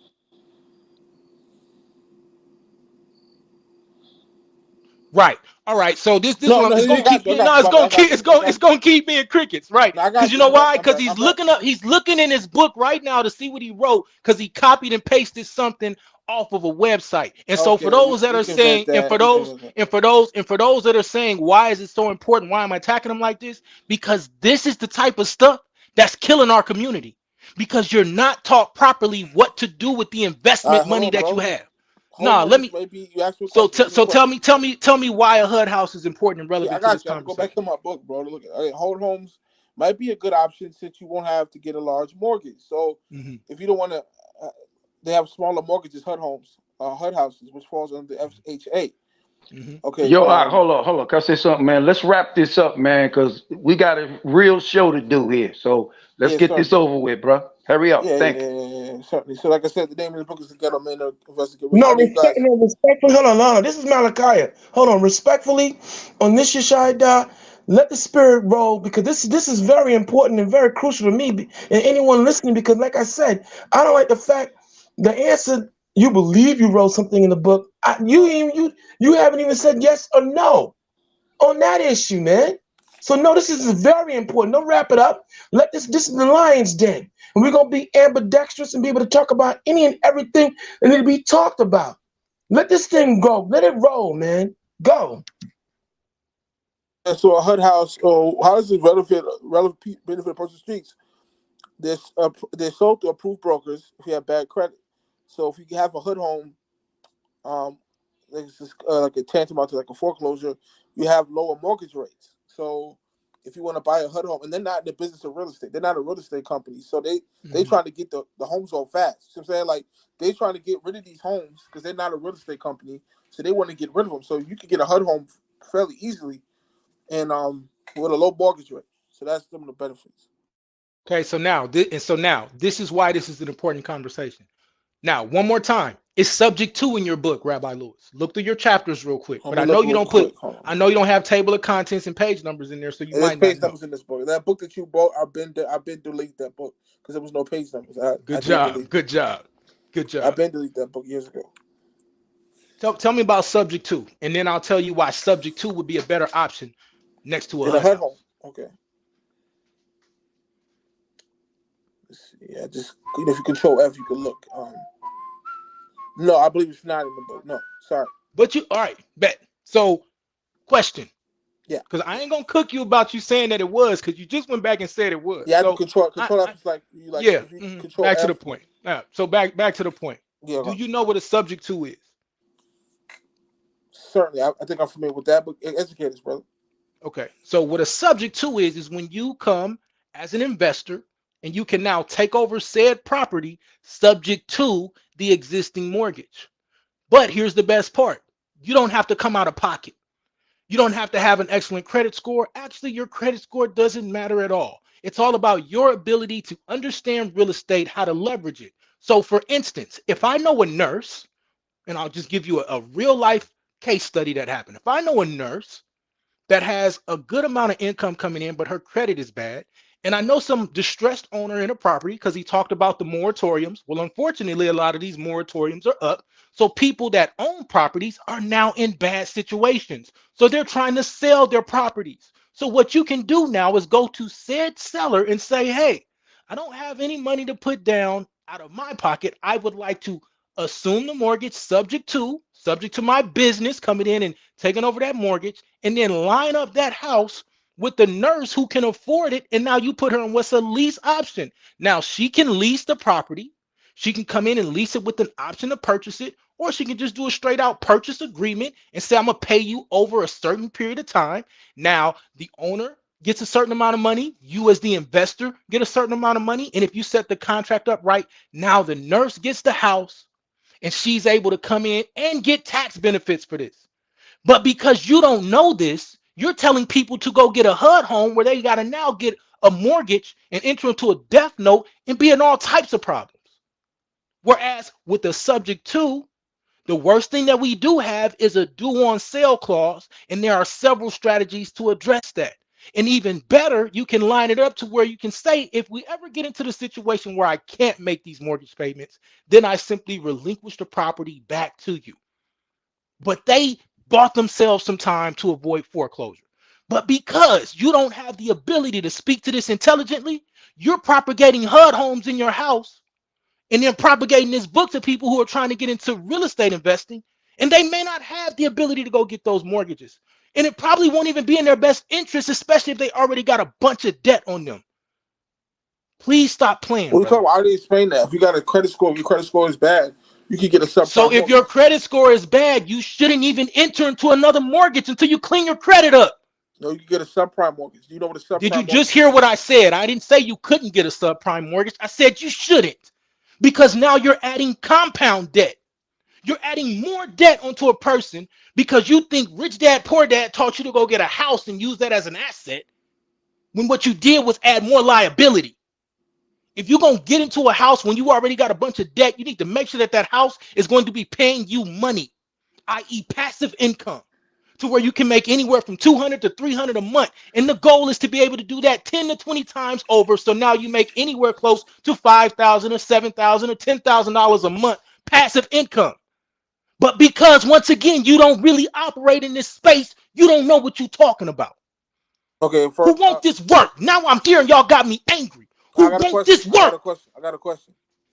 Yeah, I'll sit here and answer questions then. Let's go. All right. What is done in Because I didn't write a book. But I'm sitting here talking to the dude who talking about he writing a book. And y'all sitting here talking about what's wrong with buying the book because he a charlatan. Now let's go. What is Dun & Bradstreet, and what is it? Dun & Bradstreet is the business reporting company that builds business credit for you. Do you want to talk about how to build an 80 paydex score? Do you want to talk about how I know this? Because I do this all the time. This is one of the best things that we teach because we show people, especially truck drivers.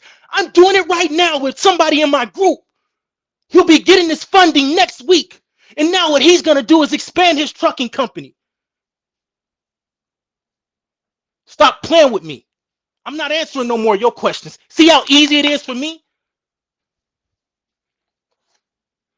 Okay, well said. Well, you work in the I know it's well said because I know what I'm doing, bro. I don't need you to propagate and clap for me. I need you to stop playing with my people.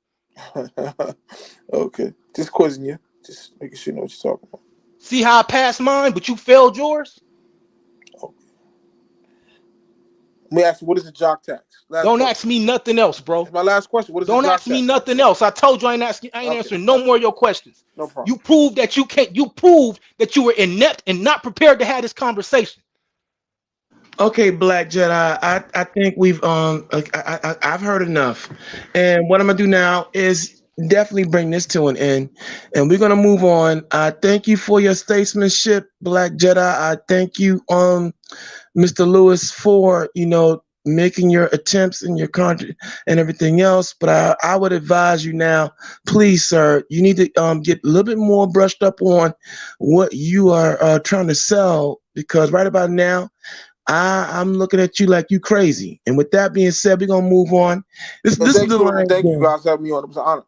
All right, but this is the Lions Den. As you can see, no one is safe. You better know what you're talking about in here, because apparently you got some big lions up in here, some alpha male lions that are gonna bring heat. Okay, and apparently the Jedi, the Force is strong with him. And I'm just gonna say, yo, okay, listen. This is some of y'all talking about we need to get back to the subject matter. Look, let me just break down what the Lions Den is for some of y'all out there, because you're still not getting it. This is the debate league.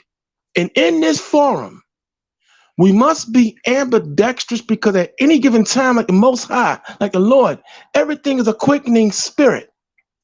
And so we have to go where the spirit directs us. Now, we had a point, counterpoint. This is a very intense debate, and apparently the burden of proof was lacking.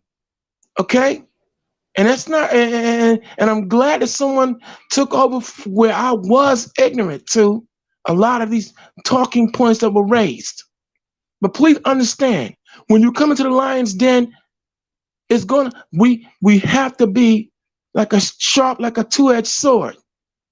And that weapon can go anywhere at any given time. And when lions attack, They attack in ambush. They attack rough, rugged, and raw, no mercy. Okay? And if you can't handle that, you shouldn't be here. All right? And if you're not ambidextrous, okay, what you can do is log out whenever we go another direction and you come back in later on down the line. But That's here, right.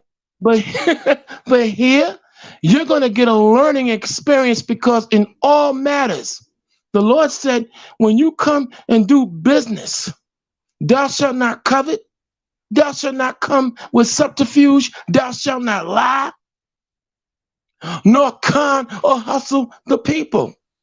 Karima, take me out, wanted me out of here. Sorry about that. So the bottom line is this here. So the bottom line is the lion's den. You're going to get a learning experience when you come here. And that's the bottom line. So now, what if you don't want to believe that? Well, I hope this segment right here has made you a believer. Okay? Because if you don't know what you're talking about, someone in here gonna take you to school. All right, and the bottom we have to, again, and this is what diversity, this is what opportunity, this is what the Lions Den offer. This is what the CEO Jeremiah Judah offer. He offers you a platform, he offers you a voice. But if you come in here weak and you don't know what you're talking about, there are going to be other lions in here that's not going to come and play with you. They're going to take you to school, pick you apart, and use your ribs as toothpicks. If you can't handle that, then you shouldn't be here. Don't jump out here, into space without a parachute, because you can't fly. Yeshaya Dog, you still there? Yeah. Let's take them to what if they don't want to believe. Now let's get back into what if they don't want to believe. The floor is yours, my brother. Peace, yo. Go to work. Peace. I didn't mean to interrupt y'all's show, but I couldn't. Nah, it's all right, man. No, first of all, there's no need to be being sorry. Hold up. You did splendid. Okay? Let's make this clear. One more time. This is the Lions Den, the debate league first and foremost. And therefore, as a educated consumer, as a professional in your field, the Lord had you open your gifts, and as a Jedi, you produce your lightsaber. Okay, I don't mean to be mean, and you went to work. That's what you had. You had to go to work. The dark side had to be revealed. Okay? Hence the show. What if some don't want to believe? If you don't want to believe that there's somebody gonna take you to task, when the Lord sees you a charlatan and a con artist, you're gonna be in for a rude awakening. All right? So don't be sorry. You did exactly what the Heavenly Father had you do. Two-edged sword, and you went Mace Windu up in this bitch. It is what it is. You shy die. Go to work, baby. Are you ready for me? Okay, yeah. Yeah, the topic is for what some don't believe. And that's the topic of what we're speaking on. A lot of people ain't going to believe in the prophecies of God or believe in the Bible, period. But this is going to take place no matter what. And we see every day that the prophecies of God are being lived out all over the earth. But a lot of us are staying asleep on this. You know what I mean? So we're going to continue on teaching and telling our people and forewarning them what is going to take place, whether who believe it or not. Whether people believe that Christ is real, that's on you. You ain't got to believe it. A lot of our people, you're going to see what's real in due time. So I'm going to let Zion speak. If he got something to say, I'll jump back and forth. Go ahead.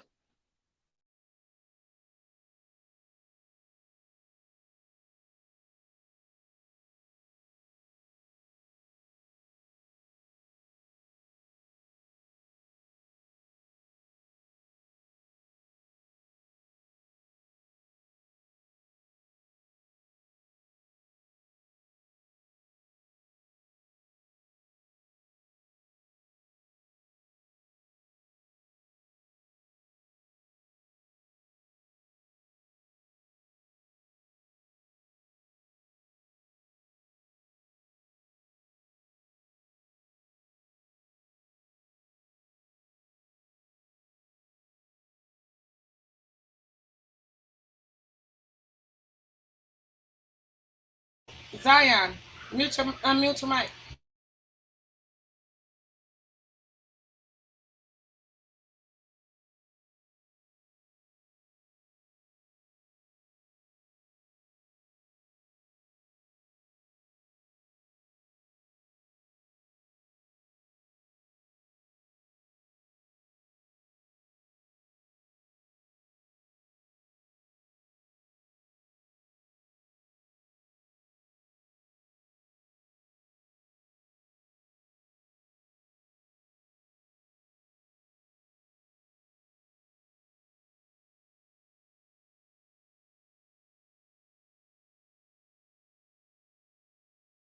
He got dropped off. He'll be back in a few minutes.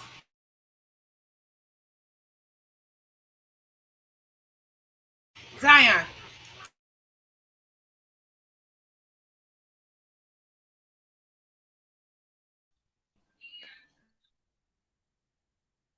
All right. I'm back, man. Hey, y'all had a moment of silence for somebody. What happened, man? You know. He dropped off by accident. Oh, okay. JT dropped off too. And, no, JT was trying to get a floor to Zion, but Zion, I guess he stepped away from the computer. Oh, okay. All right, who we got on the panel? Somebody just jumped on the panel. Brother E, Sister E. Apparently. Oh, okay. What's good? What's good with you, JJ? What's good? Hey, how you doing, brother? Introduce yourself and add to the build, or you got something to advertise? Go ahead, brother. Man, you already know. You know this E-Bond. You heard me. Peace to everybody on the chat. Enjoyed the show earlier. I was at the gig. Man, you had me dying laughing, man. Some of the stuff you was bringing out. I was trying to keep it quiet, but you know it's all good. But you know, hopefully, brothers they get it together though. It's all good. Right, man. I appreciate you watching and supporting the show. You got your own channel, or where can everybody find you? Do you do discussions or debates? No. I don't do no social media or none or no channels or nothing, bro. It is what it is. You know, with me, you know, when I get time, when I get off the gig and just, you know, try to get some knowledge or whatever from, you know, brothers in the community or sisters in the community. You heard? Yeah. I'm glad I helped you get through your work day, man. You know? Yeah, I had to keep it down though, bro. I had to kind of keep it down though. I had to have it on mute most of the day. Okay. Yeah. We get a little wild, man. But man, hang out on the panel. But you want to jump in? You know, hey, welcome to the den, brother. All right, for sure. Yeah. I'm gonna fall back for a minute. Okay. Yep. All right. Brother JT, you back? No, there go Malachi. Go ahead, Malachi. Get back into your spiel, Aki. Well, apparently, you know, look, I don't know, I got forces against me, but look, bottom line is this shows simply for what if some don't want to believe. Now we went into the business aspect. We're going back into the spiritual domain right about now, and this goes down to a lot of things that we've been discussing over the last number of months. You know, since I and Shadar have been welcomed into the Lion's Den. Now, again, I'm gonna keep saying over and over, like Proverbs 3 verse 5 says, we supposed to put our trust in God and lean not upon our own understanding. All right, and the bottom line is like, look, early on when you had this Michael Smith dude coming to me, I got cut off, and I'm gonna say this here to anybody out here. I don't mind debating. I don't mind getting down in the trenches if you want to come and question me on anything. But if you know you already have your mind made up, then don't waste your time. Don't waste my time. Okay, if your mind is already made up on an issue, don't have me going to history, science, geography, bibliography, or any other ography if your mind is already made up. That's ridiculous. Just continue to believe what you want to believe, do what you want to do, and I'm going to do what I want to do in the spirit of the Heavenly Father, because again, the prophecy of this Bible coming to pass day in and day out. Okay? You just witnessed a minute ago how if you don't have your I's dotted and T's crossed, and when you put I and T together, you get the word it. It's imperative you know what you're talking about. It's imperative you be ready to prove all things. It's imperative that you have an open mind.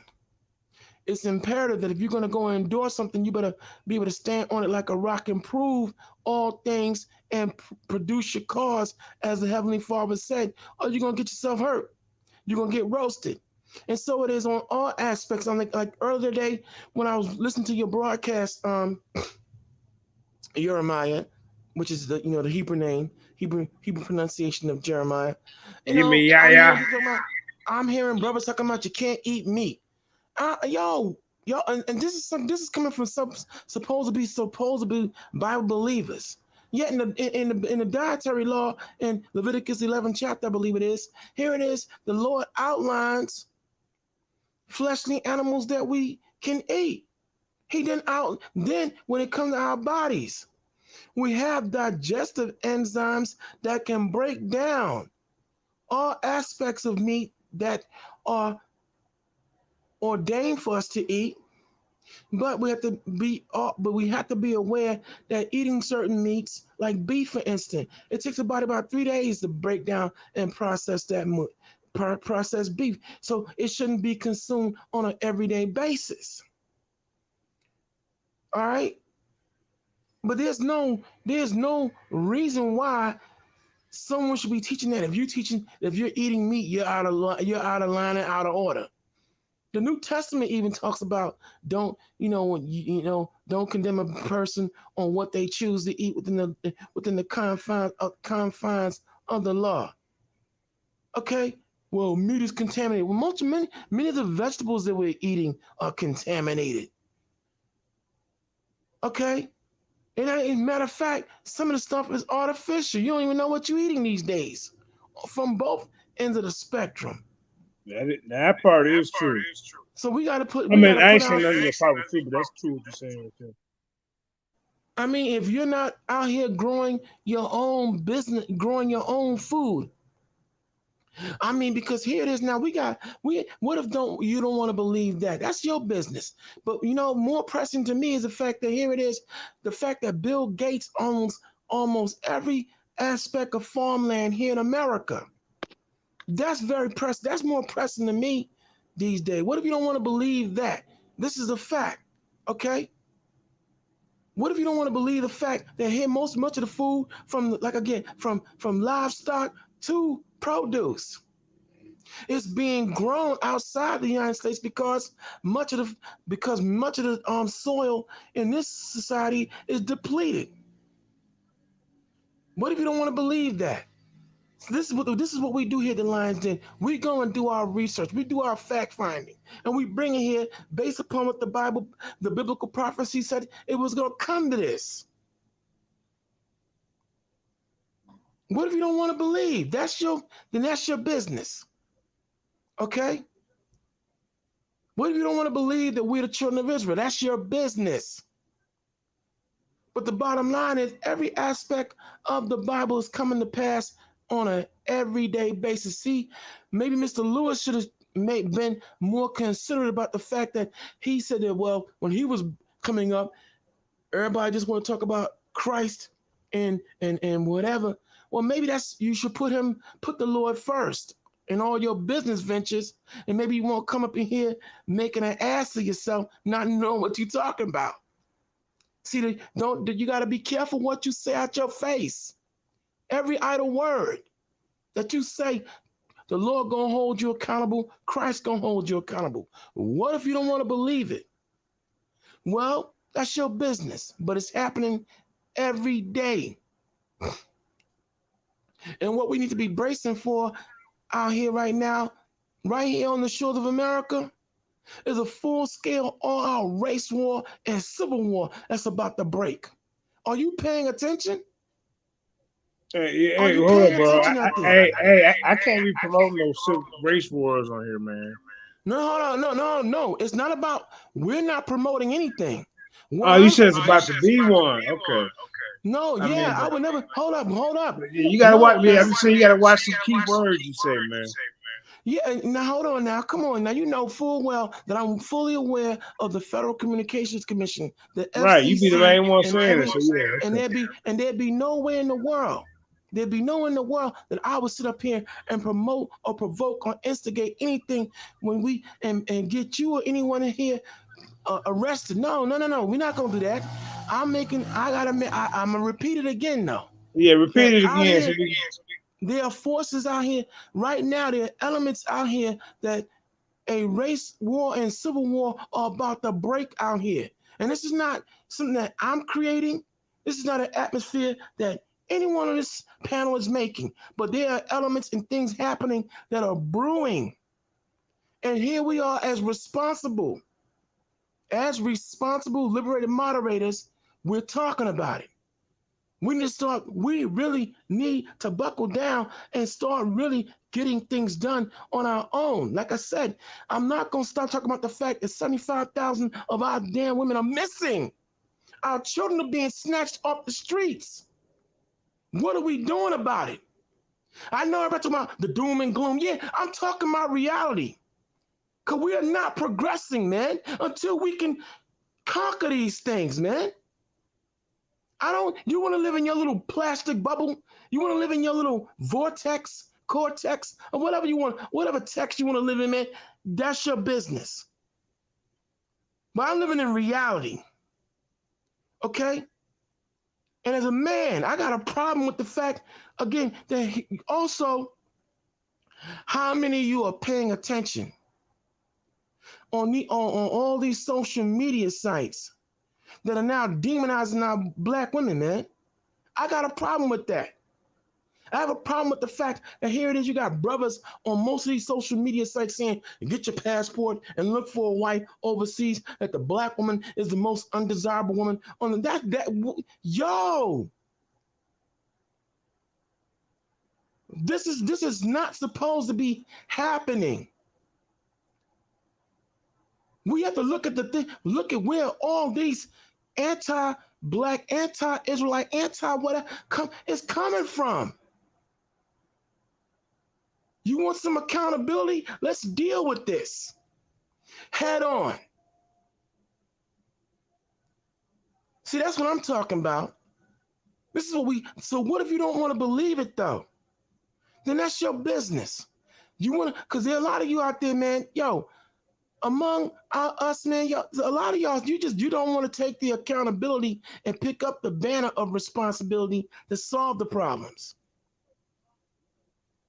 Okay? And before you jump on, well, isn't it what your God said? No, yeah, the curses are a curse is only put down when you make the wrong choice and don't take up the banner of responsibility to solve the issue. So this is what we all about now. This is what I'm talking about. This is what Yeshua and I, along with the Lion's Den as a whole, are talking about now. Responsibility, accountability, and getting on the good foot. Because there's a lot of all these aforementioned things are happening, and we need to put the kibosh on this. And if you want to live in a bubble, you knock yourself out. You don't want to believe, then knock yourself out. Because you know what? The pharaohs of ancient Egypt didn't believe when Moses said, "Thus said the Lord, let my people go." They didn't believe until the Lord sent the destroyer, sent one of his many death angels to come in and render. Hey, was that a man? No, that wasn't no man. No, it wasn't a man. No, that was a man bringing some candy to the Egyptians. All right. They didn't believe. The people of Babylon didn't believe. Rome, they didn't believe. All the empires that stood and thus said the Lord, when the prophets gave their judgment, they didn't want to believe. They chose not to believe. But their unbelief didn't make the effect of the Lord. It didn't stop their empire and everything that they knew being destroyed.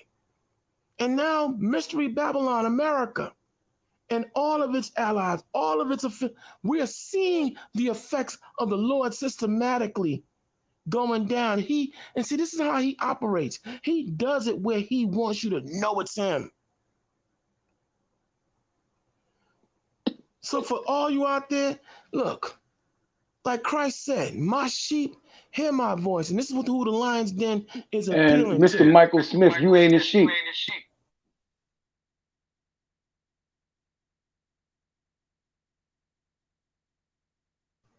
Say that again, man. Mr. Michael Smith, you ain't a sheep. That's why you making all these false accusations. Let me tell you something. Listen clearly. If you ain't got no solutions on how the kingdom of Israel gonna be restored back, then don't come on here. All right? And I'm gonna say this too. You know why I got in your ass? Because you criticized this brother here.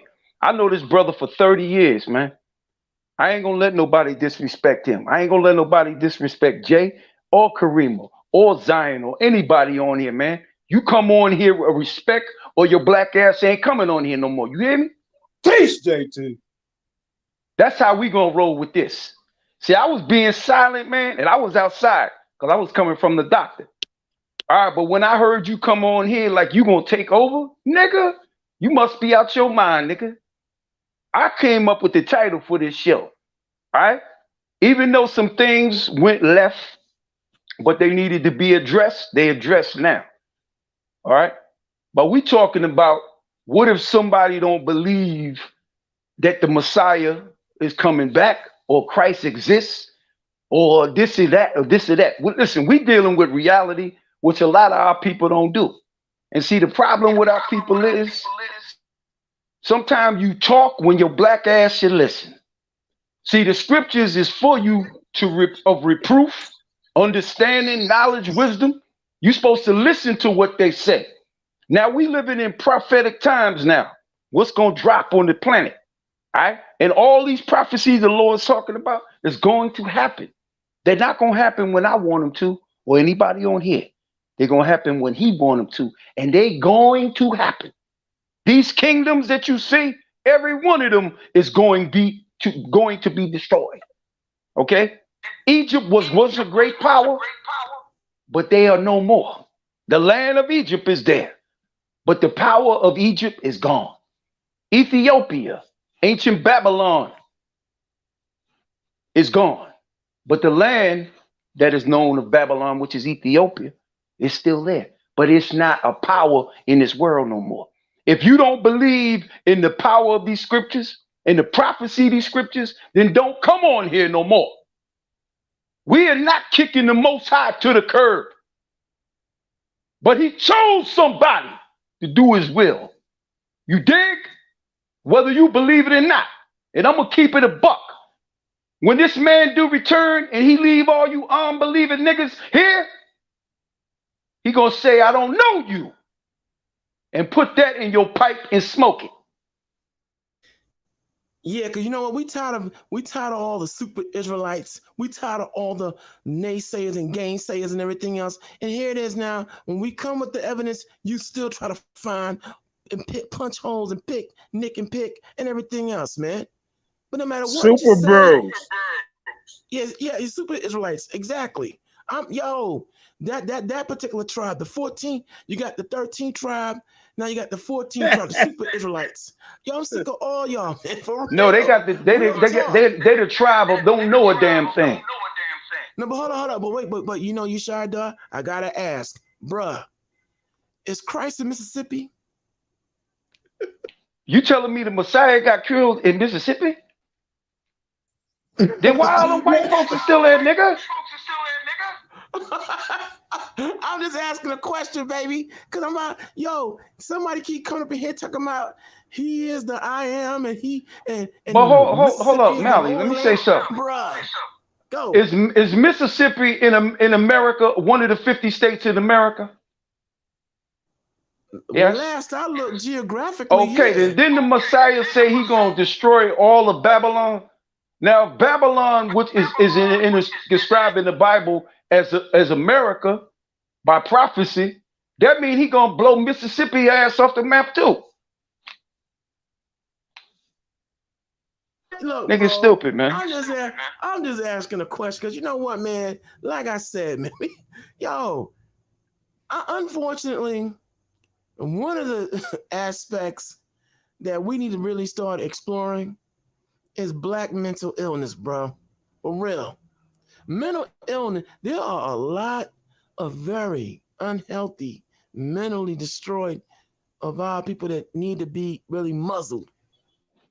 Jude, the book of Jude speaks about brute beasts and wild, untamable, big mouth people out here saying things they ought not to say. But OTs don't know nothing about that because they don't read past the book of Zechariah.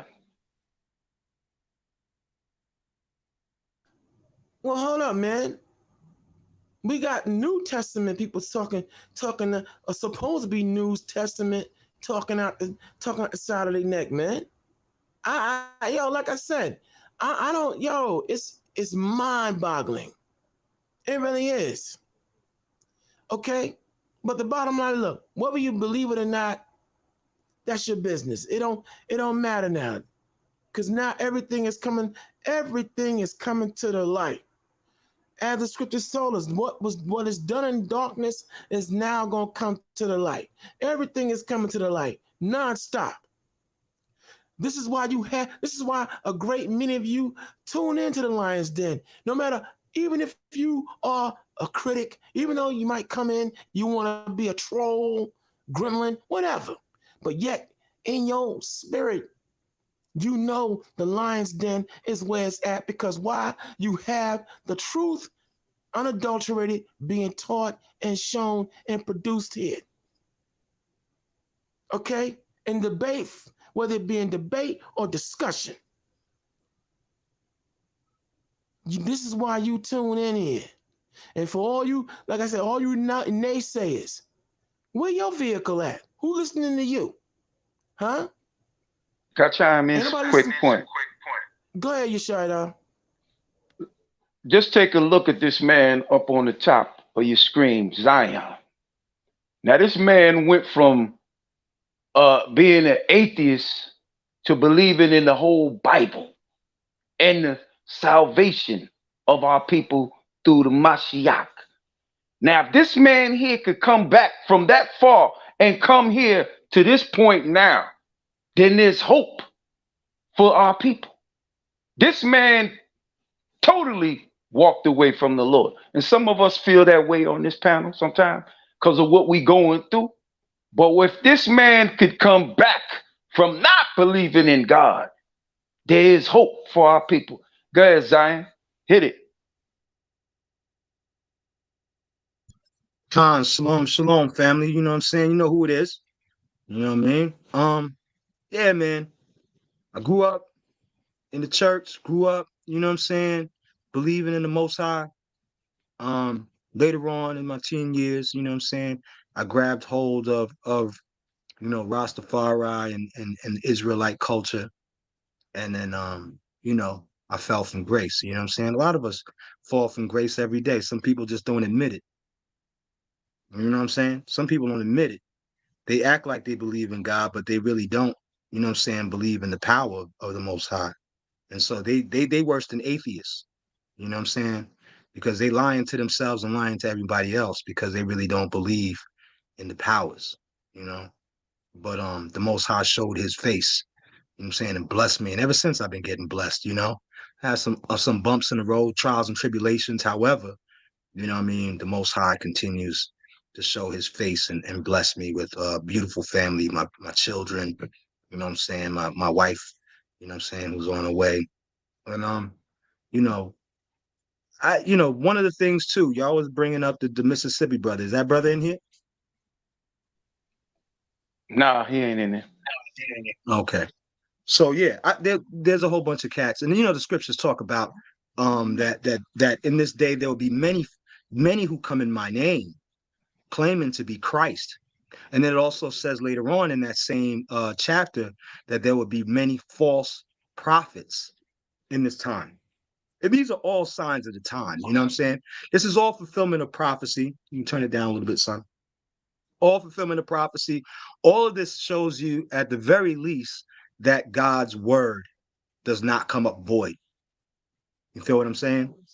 So, you know, you got cats out here trying to make Israel, Mississippi, Israel, so that they can control the narrative and place themselves on the seat of God, calling themselves God. Second 2 Thessalonians. You already know. You got Zion. When you done, I got something to say quick. Go ahead. You continue. Yeah, I'm almost done. There's another dude, Jesus. Karima, I found a whole nother fake Messiah, yo. It's smushing time. I'm telling you, I'm gonna bring Christ Michael, Yaju Judah, that dude Yosef, the other dude Ataheni, and Jesus Buddha Muhammad. This dude's name is Jesus Buddha Muhammad, and then you got Mississippi Jesus. So we got to do a whole show on this, on the false Messiah. Check this out. Can I say something quick? I'm going to do a whole PowerPoint. Yeah, go ahead, brother. Mississippi Jesus, if your prophecy don't come to pass by October 2nd, we going to tear you a new ass.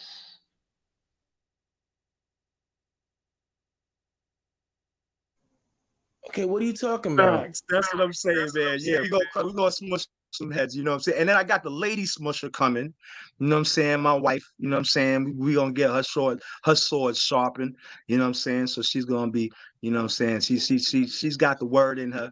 She's very well versed in the word. There go Mississippi. You know what I'm saying? Here comes before this brother go, shalom to the panel.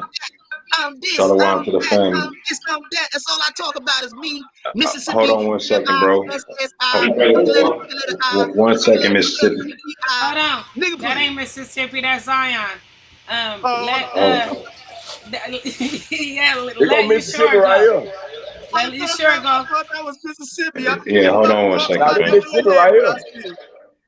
All right, so look, I want to say something to my Old Testament family, because they like to say they like to speak on the fact that when we were in captivity we didn't have no priest. Well, when you go to Jeremiah 25:6, the person or the tribe that was ordained to minister to, speak to, teach was Levi. So that means that the prophecies, the messages, the visions will come through Levi, right? Not specific visions for specific individuals, but visions for the entire nation, right? It's coming through Levi. So Jeremiah, Ezekiel, for those who don't know, right? Those who just want to reject what our actual heritage and ancestry is, right? And all that it comes with, because you cannot dismiss our priests in captivity. They were amongst all tribes. So how can you dismiss them? You say, oh, we didn't have a priest. Oh, we wasn't doing this. Yeah, we didn't have a temple in our captivity. So no, we wasn't doing a lot of certain things. But trust me, the Most High was speaking through them. Why you think we got the prophecies? So understand who the prophets are, family. Because it seemed like y'all lacking. And it seemed like y'all willingly lacking understanding.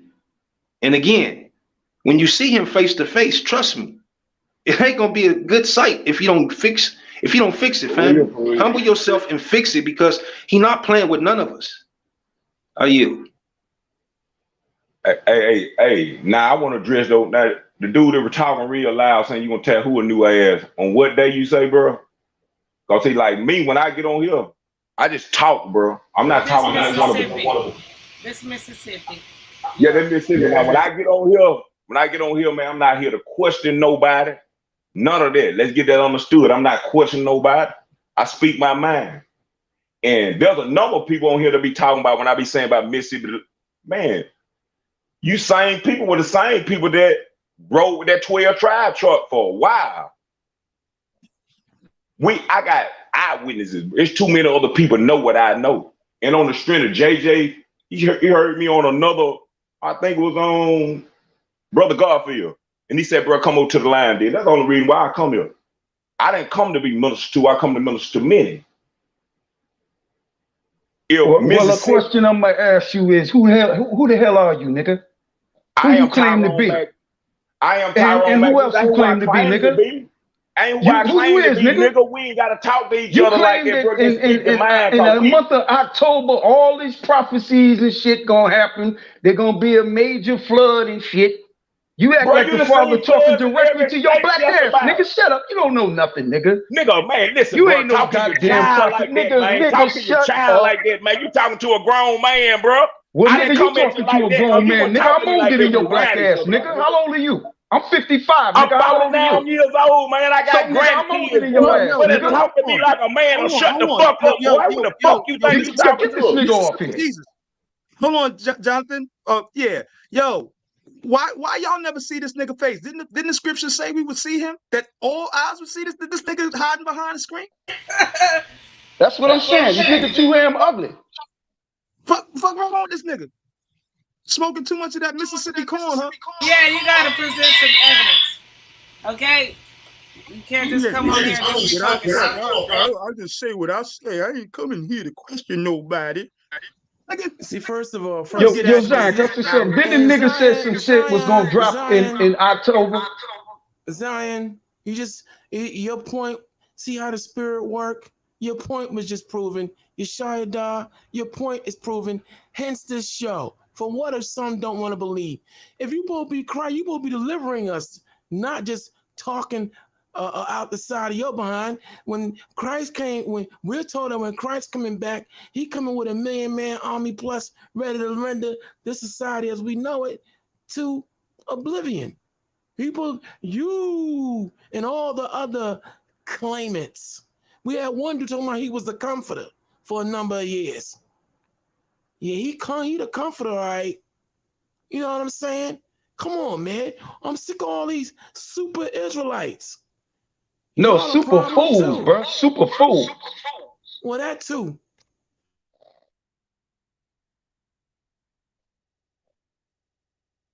No, we check this out. You know the example that he just said. If you go to Ezekiel 13, 1 through 9, that's what you're hearing. That's what you're seeing. Because he ain't sent. He ain't sent because trust me, he got a spirit like mine, like yours, a fiery spirit where we get outside of ourselves and start talking reckless to each other. Most High ain't about to talk reckless to none of us, man. It is what it is when he say it. He ain't about to argue with none of us. He ain't about to raise his tone. How he say it is how he say it, and what he say is what he mean. And trust me, it's gonna happen. So, like all you niggas out here that's running y'all mouth about who y'all think y'all are, man, y'all better humble yourself, man. Cause I don't know if y'all think it's a game or not, but he ain't playing.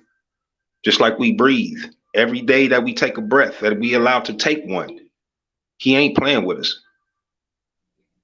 And I want to say something quick. And this is why we ain't got no time to be playing with no damn Forrest Gump niggas like you. This ain't no game no more, man. We are in the last days of this captivity. And you niggas is still bringing drama to the table. What's wrong with you? If you would stick to what the books say to do, everything gonna go smooth. But once you niggas put your own ignorant ass, no brain ass mind up in the mix, this is when every damn thing go left. Now you go, huh? Said no brain.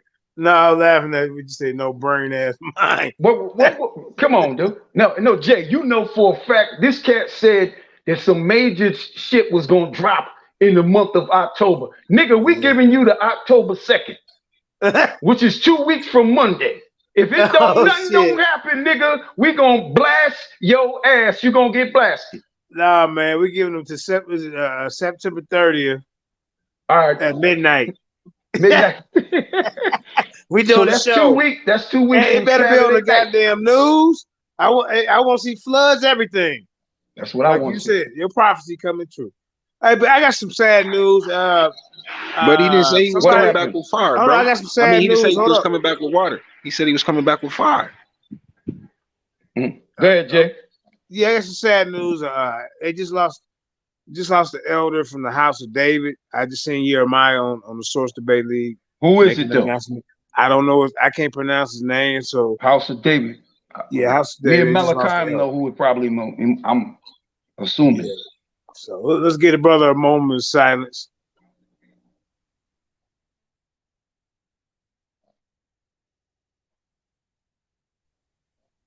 All right, man. Hey, condolences to the House of David. But what does his name sound like? One of them Is he one of the leaders of the school? Rakakai. Oh man. I'll be right back. Is it named Barack? Man, don't let me the lines. I don't know. I'll find out. Yeah, I feel gonna find out real quick. I'll be right back. Yeah. Well, if he talking House of David, it can only be 4 cats that I know of that run the school.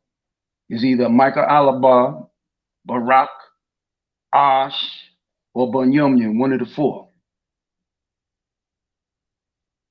Probably might most likely be one of them, maybe. I don't know. I'm not speaking. Sick. But yeah, what we saying on here is what we dropping truth. And this ain't the kiddie room in here, man. It's the lion's den, man. Okay. And Baby Hebrew, I'm gonna make up a new name for you because you came with some flames tonight, my dude. Well, bottom line is, look, man. My name is Malachi, messenger of Yahweh. Okay, but again, I take on Baby Hebrew. You know, that was the name son that gave me, but you know, like I said, it has a dual meaning to it. Okay, but the bottom line is, look, yeah, I'm coming with flame. I'm sick of it, man. I don't know about any of y'all, but I'm tired of waking up here time and time again, and the main impediment to our freedom is our own people. Enough is enough. Now, some of y'all might feel some way about the word nigger being used. Well, look up the word niggered and look at the definition, and it applies. It don't make no sense on a scientific level to see among us in 2022 the ridiculousness that is found among us. And men like that dude there is dangerous. Extremely dangerous. Okay? Because my whole issue is, see, if you're going to prove all things, you got to prove. Okay? If you ain't healing the sick, our people are sick, man. We need a savior right now. My question to him is, if he's hold on, sorry, Yeshua. No, go ahead. When Christ was here on the scene, he healed the sick, raised the dead. He made the blind to see. Huh? If you so much the Messiah and you came to minister, why don't you go before the United Nations in D.C., Washington, D.C., and say, let my people United Nations go. is in New York, my brother. No, I know. I'm also mentioning Washington, D.C. as well. But then, you know, we know that the United Nations, the UN, is where all the world court. So why don't you pull a Joshua and Jericho and go before the world court and demand that we be let go? Since you so much the promise and you and the promised land in Mississippi, I'm missing more like missing Sippy, man. Get out of my face. I'm sick of all these super fools, super Israelites, whatever. Everybody coming with the esoterical metaphor. Shut up, man. Seriously. And I'm gonna jump in on this, man. Listen, if you the Messiah like this clown claim you are, then why the hell are our enemies still ruling over us, man? Don't you have the power resonating from the Most High to destroy all the armies of the earth, all governments, all rulership and power? You just a nigga with a big mouth. And I bet you, nigga, if the cops pulled your ass over, you be ready to run, nigga, because you be scared they're gonna put a bullet in your ass.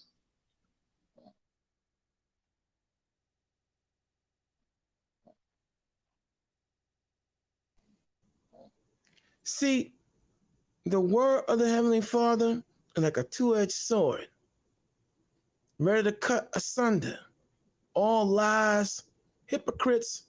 So we come in here in the spirit of 2 Corinthians 10, verse 4. The weapons of our warfare are not carnal, but mighty through God to the pulling down of all strongholds of lies and subterfuge and garbage. Can I say something? Enough is enough, man. We seeing the God of Israel will happening all over the place. I don't see the God of nobody, all these fake gods not doing jack. Yeah, go ahead, Yeshaya, though. It's on you. The scripture, just like what you said, the weapons of our warfare are not carnal. That's true. But the minds of our people are carnal, like you, that come on this platform. You selling us that you a representation of God on this earth, that God anointed you. Well, nigga, why you ain't getting nothing done? Explain that to me, nigga. You ain't getting nothing done. Our people still suffering worldwide in America and for the four corners of the earth. And what you gonna do about it, nigga? What you gonna do? But talk. Yeah, you know why we triggered? I'm gonna tell you why we triggered. Because for 17 years we had several clods come out of our sect. Most notably this fool named Tyler Dakia, or Tyler Crocia, or we call Tyler Dracula. Talking about he was the God-sent comforter. You know, but a God-sent tyrant that wreaked havoc. So we sick and tired of all these pseudo fools out here, and everybody coming up in here with all this grandiose titles and beliefs in themselves, and ain't producing jack. The time has come. You shut what they call all kinds of the freak up, man. I'm sick of all, and I'm talking to certain people too. And if you think is he talking about me? Yeah, I'm talking to you. You know I'm talking about you. Because like I said, the God of Israel's will is happening every day. Every day. And see, when we come here and I'm putting out these facts that I'm putting out, we challenge you. Go behind what we're saying and check it out for yourself. Because enough is enough. Some fool come up and talking about he gonna call me out. Make what you calling me out on? I ain't write the Bible. I ain't create the situation. All I am is one of the many reporters and prognosticators of the Lord's will and his intent. Why don't you go call out this mark of the beast that's being pushed on our people? Why don't you go call out those who are doing these things, all these shadowy organizations? Why don't you go call out what's going on in Jamaica, all through our St. Lucia, the Bahamas, where you have people taking over who ain't even part of the land, taking all over the real estate, and the corrupt leaders in those places selling it to them dirt cheap. Let's talk about all the people that's robbing the promised land. Come on. Of all this mineral riches. Come on. Richard. Why don't you talk about that? Yeah, go call that out. Talk about all these black children that's getting snooped up and black women getting kidnapped. Talk about that. You don't know nothing, and the Father ain't working with your ass, man. And I think you related to Will Smith because both you niggas is dumb as hell. Oh, why you gotta slap him like that, bro? The nigga need to be slapped.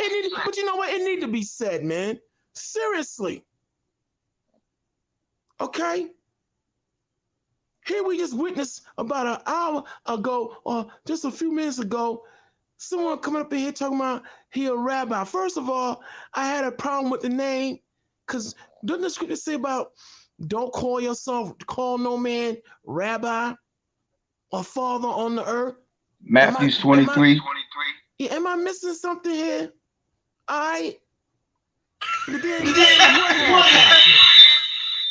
Then what happened? The Spirit, oh my goodness, man. Anyway, what if you don't want to believe? See, when you come here, see now the baby is now rattling. Okay? Now no, the baby is grown up now. Yeah, there you go. Thank you, Yeshaya. That's even better. Word up. Yeah, my voice. You can talk about my voice all you want, but I You went get you. from babyhood to manhood But you overnight. can hear me. You know, you can talk about my voice. Some of y'all snapping on my voice. There you go. But you can say what you want. But you hear me though, right? The Lord hear me, and those who know what time it is, you hear what I'm saying. You can snap on my voice all you want, but where you at on solving the problems? Okay, where you at with your macho masculine voice? Where you at? This is what I'm sick and tired of. Some of y'all coming in here want to complain about Jay and how he come. Yo, at least he got a show. He got a show, and you don't. Some of y'all, and for some of you brothers out there that want to troll and feel some way about Karima, if you can't deal with her alpha feminine spirit, here's what you need to do. Take your little tender nut ass on. Bye. Bye. Like I said, man, get off your macho pedestal and understand how this spirit works. You better go read the Bible about the great women of Israel that put it down. Judith, Susanna, Deborah, Esther, and the list goes on, man. And they didn't play. They stood on faith and they went roll. And when it was time to roll, some of them rolled. Which was the one that cut off the king's head and then put it on a stake to inspire the men of Israel? Yo, you better read. I think that's Judas or Deborah. Yeah, so bottom line, if you can't handle the alpha feminine spirit that's in here, why don't you just leave? You ain't gotta be here. Okay? Straight up. I'm sick and here it is. Some of y'all always complaining about Fox News and all these other so-called major channels. And then when you get someone among the people, from your people who take the responsibility, the time out to come here and make your meeting for you, you want to come here and criticize. But you ain't doing nothing. Not jack. This is why, so what if you don't want to believe? You can continue not believing, okay? Because I'm tired of it, man. And you know what? This is another reason why we going so hard now. Now it's all about like the Lord said, try the spirit by the spirit. Everything we say, we can back it up with the Bible.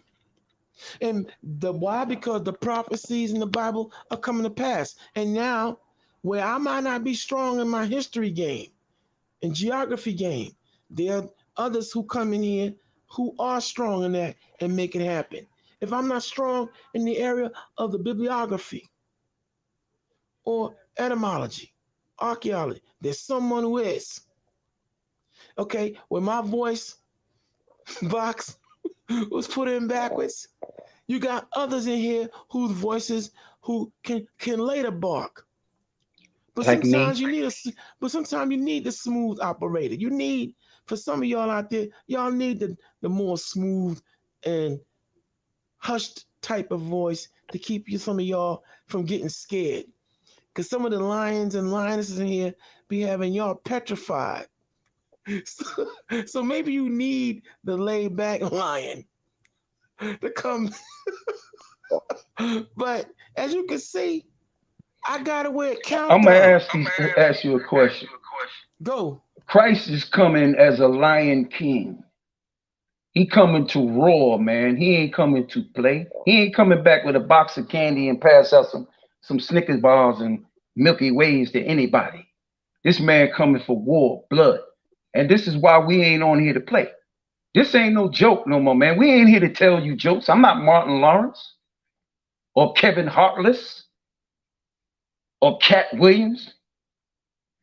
This ain't no joke no more, man. Either we gonna take this seriously or some of us gonna perish. And that ain't no threat. That's facts. Deal with that.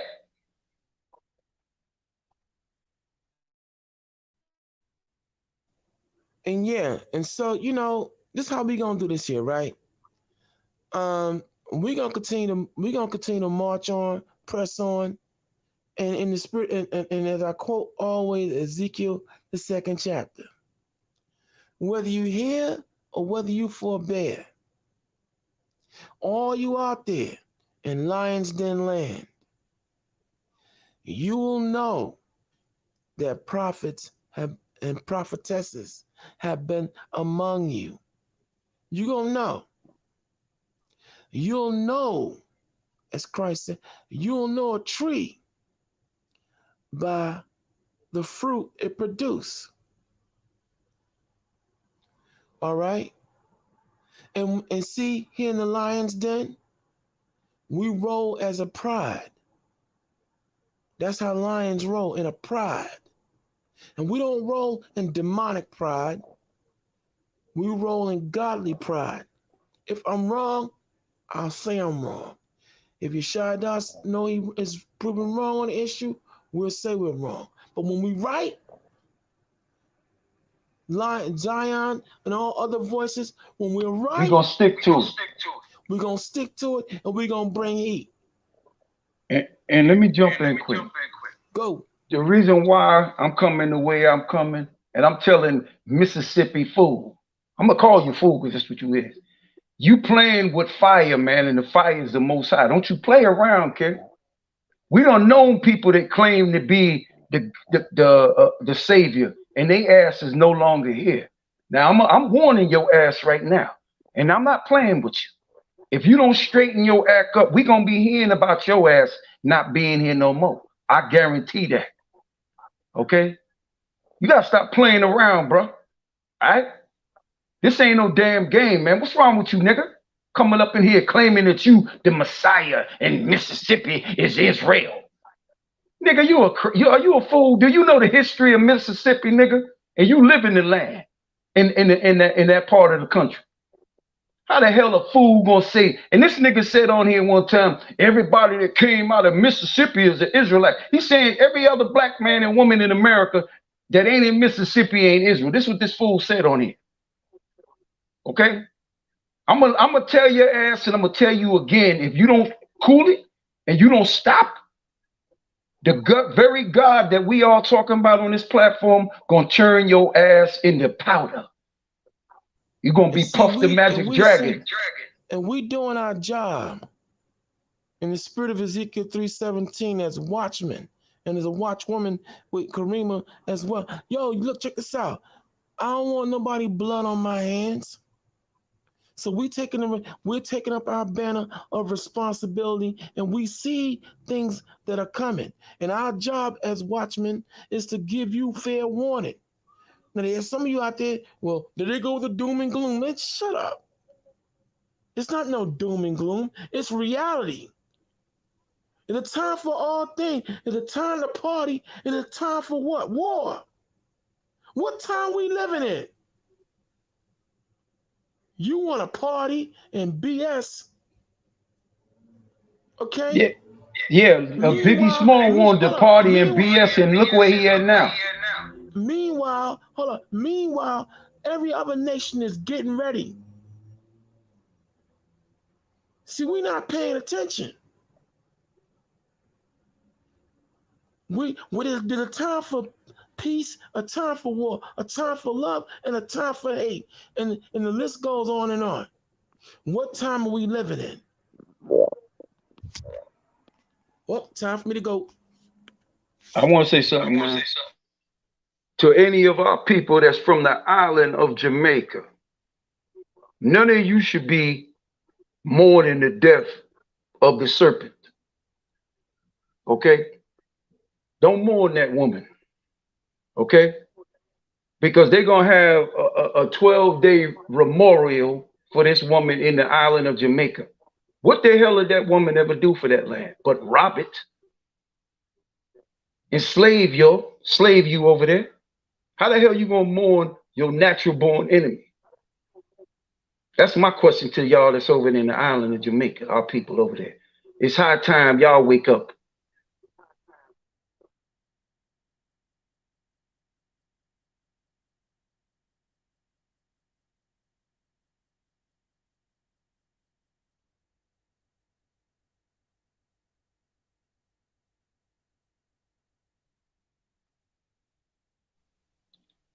Yashar or Zion, anyone y'all got something? What's this arc here? Ebon, you got something?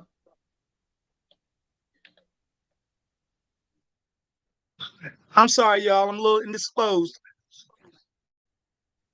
No problem. Yashar, you got something? You there? Ebon, you there?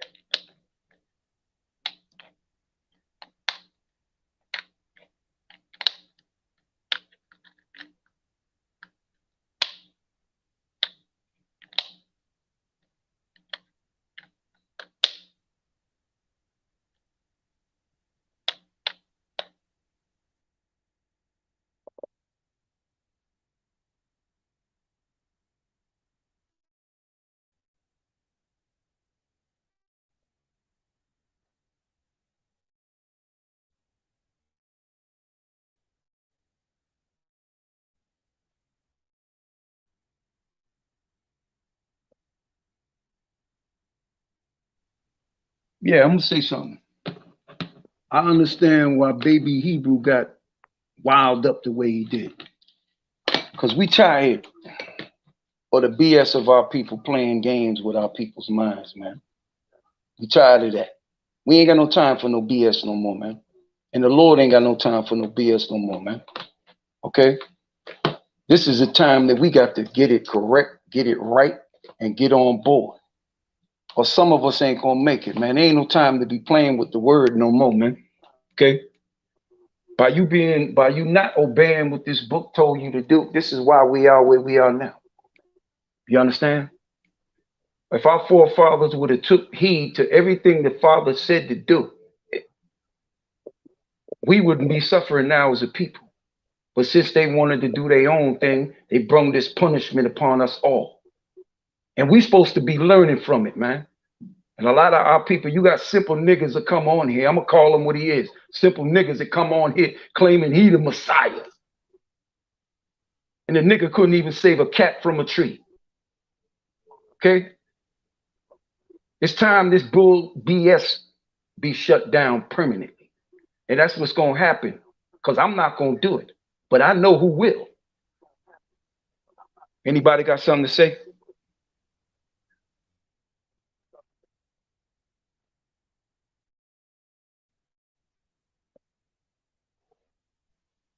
Yeah, Judah, if you listening, man, you can come on, man. Karima, drop the link, please, if you can. Thank you.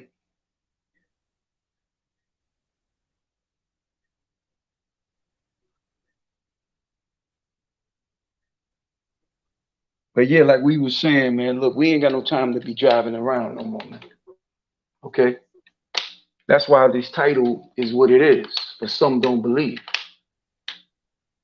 We as a people, we fighting each other. We arguing about things that we got no power over. Okay? And any nigga saying that we doom and gloom. No, nigga. We dealing with the reality of the world that you don't deal with, man. That's what we dealing with. And yes, we need somebody to deliver us from this captivity. Okay? Because ain't none of us on this panel got the power of the Most High to overthrow all our enemies throughout the world. We ain't got no power to do nothing. All right? Only thing we got the power to do is to teach the truth. Speak the truth. That's what we got the power to do. And that's what we on this planet on doing. And we ain't gonna tolerate no dumbasses coming on here no more. All right? If you're gonna come on here, you're gonna speak right, you're gonna teach right, or you getting off. Because we ain't playing no more, man. Right. And that's what I'm saying. Go ahead, Kareem. And we cuss over here, and you don't like it, so what? You going back and forth with mans in this audience, then you got the audacity to get mad when I check somebody. Are you serious? Go check your man. Go check on your man. Don't be worried about what I'm doing on this panel, homegirl, before I check you. Yeah. Running your dick suckers. Worried about what I'm doing.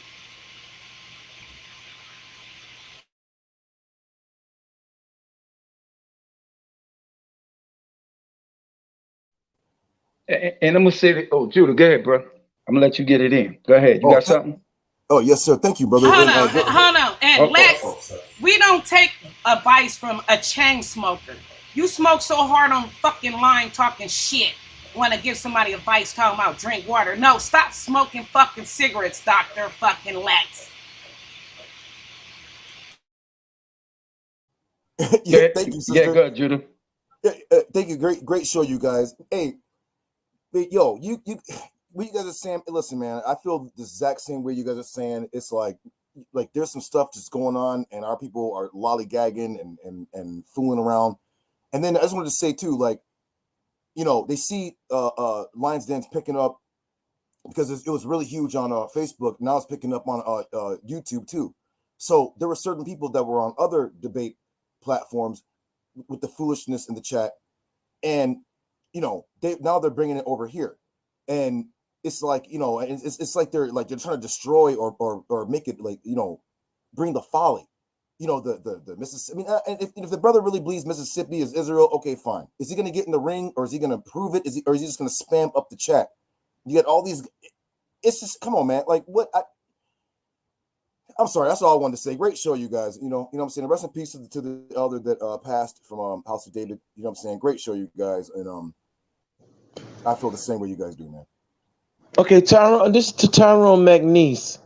Yuckity yuck. You want to talk about? Yeah. Yeshai did come from the doctor, but see, when you go to the Bible, the book of the Apocrypha, the Bible, and read Ecclesiasticus, the 38th chapter, it tells us to give honor to the physician, give honor to those who are in the medical field, because their hands and everything they do is ordained by God. To you, Vortex, you want to talk about that the Most High, the God of Israel, is like the Wizard of Oz behind the curtain? Yo, I'm going to say this to some of y'all. Your mouths, your sentiments are woefully reckless. Okay? See, you don't, okay, let's say he's the Wizard of Oz behind the curtain. You don't want him to come from behind the curtain, because unlike the Wizard of Oz, he ain't no charlatan. He's not no fake. And throughout the century, he's been breaking his royal foot in a whole lot of people's big mouths and their narrow behinds.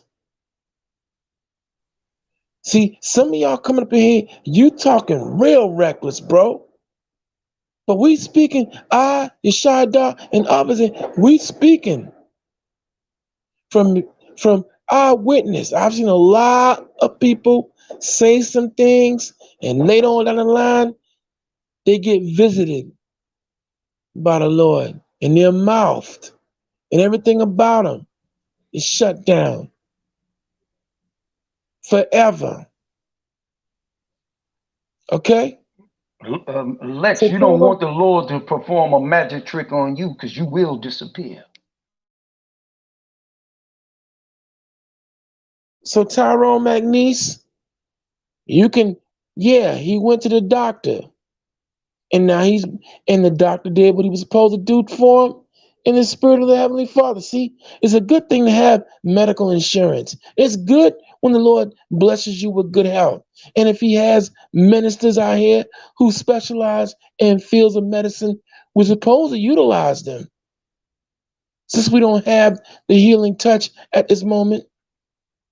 And unfortunately, with all these different things that are out here in the atmosphere, these frail bodies are subject to being sick. So what are you saying? Yuckity yuck. This is what I'm talking about, man. Let me know when I can speak. I yield. Yeah, the Mississippi simp. Why you don't have the power to bring our people together? Why you don't have the power to squash all the beef that we got as a people? Why you don't have that power? You come on here and you talk, but really nobody ain't listening to you, man. I'm gonna tell you like it is. When people listen to you speak, they laugh at your ass. Because you a comedian to me. Okay? And you ain't even getting paid for it. Okay? Hold Hold up. Yeshua, you gotta let me see. Every Go time ahead. you speak, the spirit of the Lord is always flowing. Yo, you're right. He ain't the only one. Yeah, he does sound like a comedian. You know, a lot of y'all, when y'all come in here, you want to talk about us, but some of y'all sound like Oswald Bates. Now, how many of y'all go back to the days of In Living Color? Remember that character that Damon Wayans? Yeah. You ready? You see, Yeah, go ahead. brother, the transmordial of the epiglottis, of the gluteus maximus, if you will, is imperative to understand that Mississippi, MISS, is the land of Israel, or you can live in a vortex and be entertained and blinded by your arrogance and the epidural of your verbal diarrhea that you don't know what the fuck you talking about, man. How about that? I don't mean to get colorful, but enough is enough, yo. You right. Who do that sound like, my brother?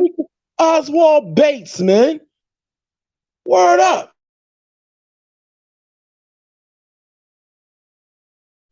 I yield. Oh, it sounds like two Negroes that come on here. Darth Lex and Mississippi Simp. It sounds just like both of y'all, man. Maybe you Negroes is twins. You coming on here with the BS. Lex, I'm gonna tell you like it is, bro. You ain't got no solutions to solving nothing, bro. You feel me? You ain't got no solution to solving nothing.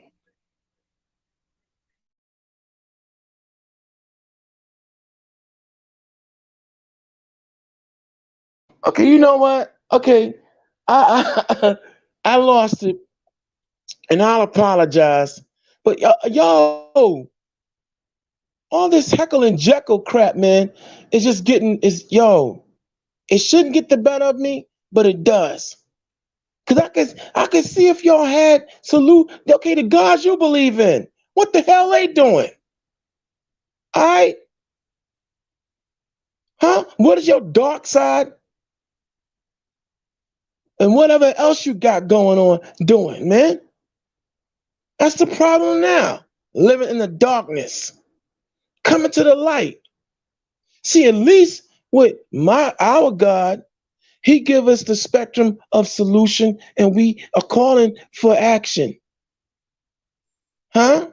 But we can't do it by ourselves. Unfortunately, I'm not sitting on 20 bands or better to be able to do the thing that they need to get done. Huh? But at least I'm making a gallant effort along with others, sacrificing their time and their energy. Huh? And I can tell that the Lion's Den is where it's at because look at our numbers versus some of y'all. I done went to some of y'all vehicles. You lucky if you get past 300. So what is you saying? Like EPMD said, what you saying? Huh? The numbers here, 8, 9, almost 1,000. What you saying? With your measly 200? Huh? Huh? Yeah. You ain't laughing now, right? Ishada, it's been about 3 hours. I guess we can now make it our business to make the exit, don't you think? Yeah, I say so. So, ladies and gentlemen, children of all ages, all my Israelites practicing and non-practicing, you have now been thoroughly informed. Once again, here in the Lion's Den, you have the Chief Executive Officer of Operations, Jeremiah Judah, 7,000, making it happen. The Lioness and the First Lady of Operations here on the Lion's Den, Karima, and the Camp Killers, Baby Hebrew, Malachiah, and the man who talks raw, Yeshaya Dah. Coming in the spirit of Ezekiel 3:17, we have Brother Zion, who has lent his statesmanship. Judah Nazareth came through, lending the weight of his statesmanship. I want to thank the Jedi. Oh my God, yo, the Jedi and Zion for bringing heat and revealing. Wow, just revealing. And this is what we do here in the Lions Den, the Debate League. And this show is not for the faint of heart. This show is not for pigs and skunks and scallywags. Okay? This show is for lions and lionesses who walk in pride and understand the importance of this calling. So as we sign off, we thank you for allowing us in the spirit of our Lord, Yahweh Yahushua, or the Lord in Christ, Yah, okay, Yeshua. We thank you for allowing us to come in your mind, soul, and cipher, and you definitely are going to walk away learning something continually. We ask you out there, those of you who are sincere, to get up off your duff now and put your talents to the fire and come into the fire and work, because the harvest is plentiful, but the laborers are few. Yeshaya Dar, you have any parting words? Nope. I'm just saying good night, and we will be back to feed you tomorrow. Because I'm going to come on tomorrow.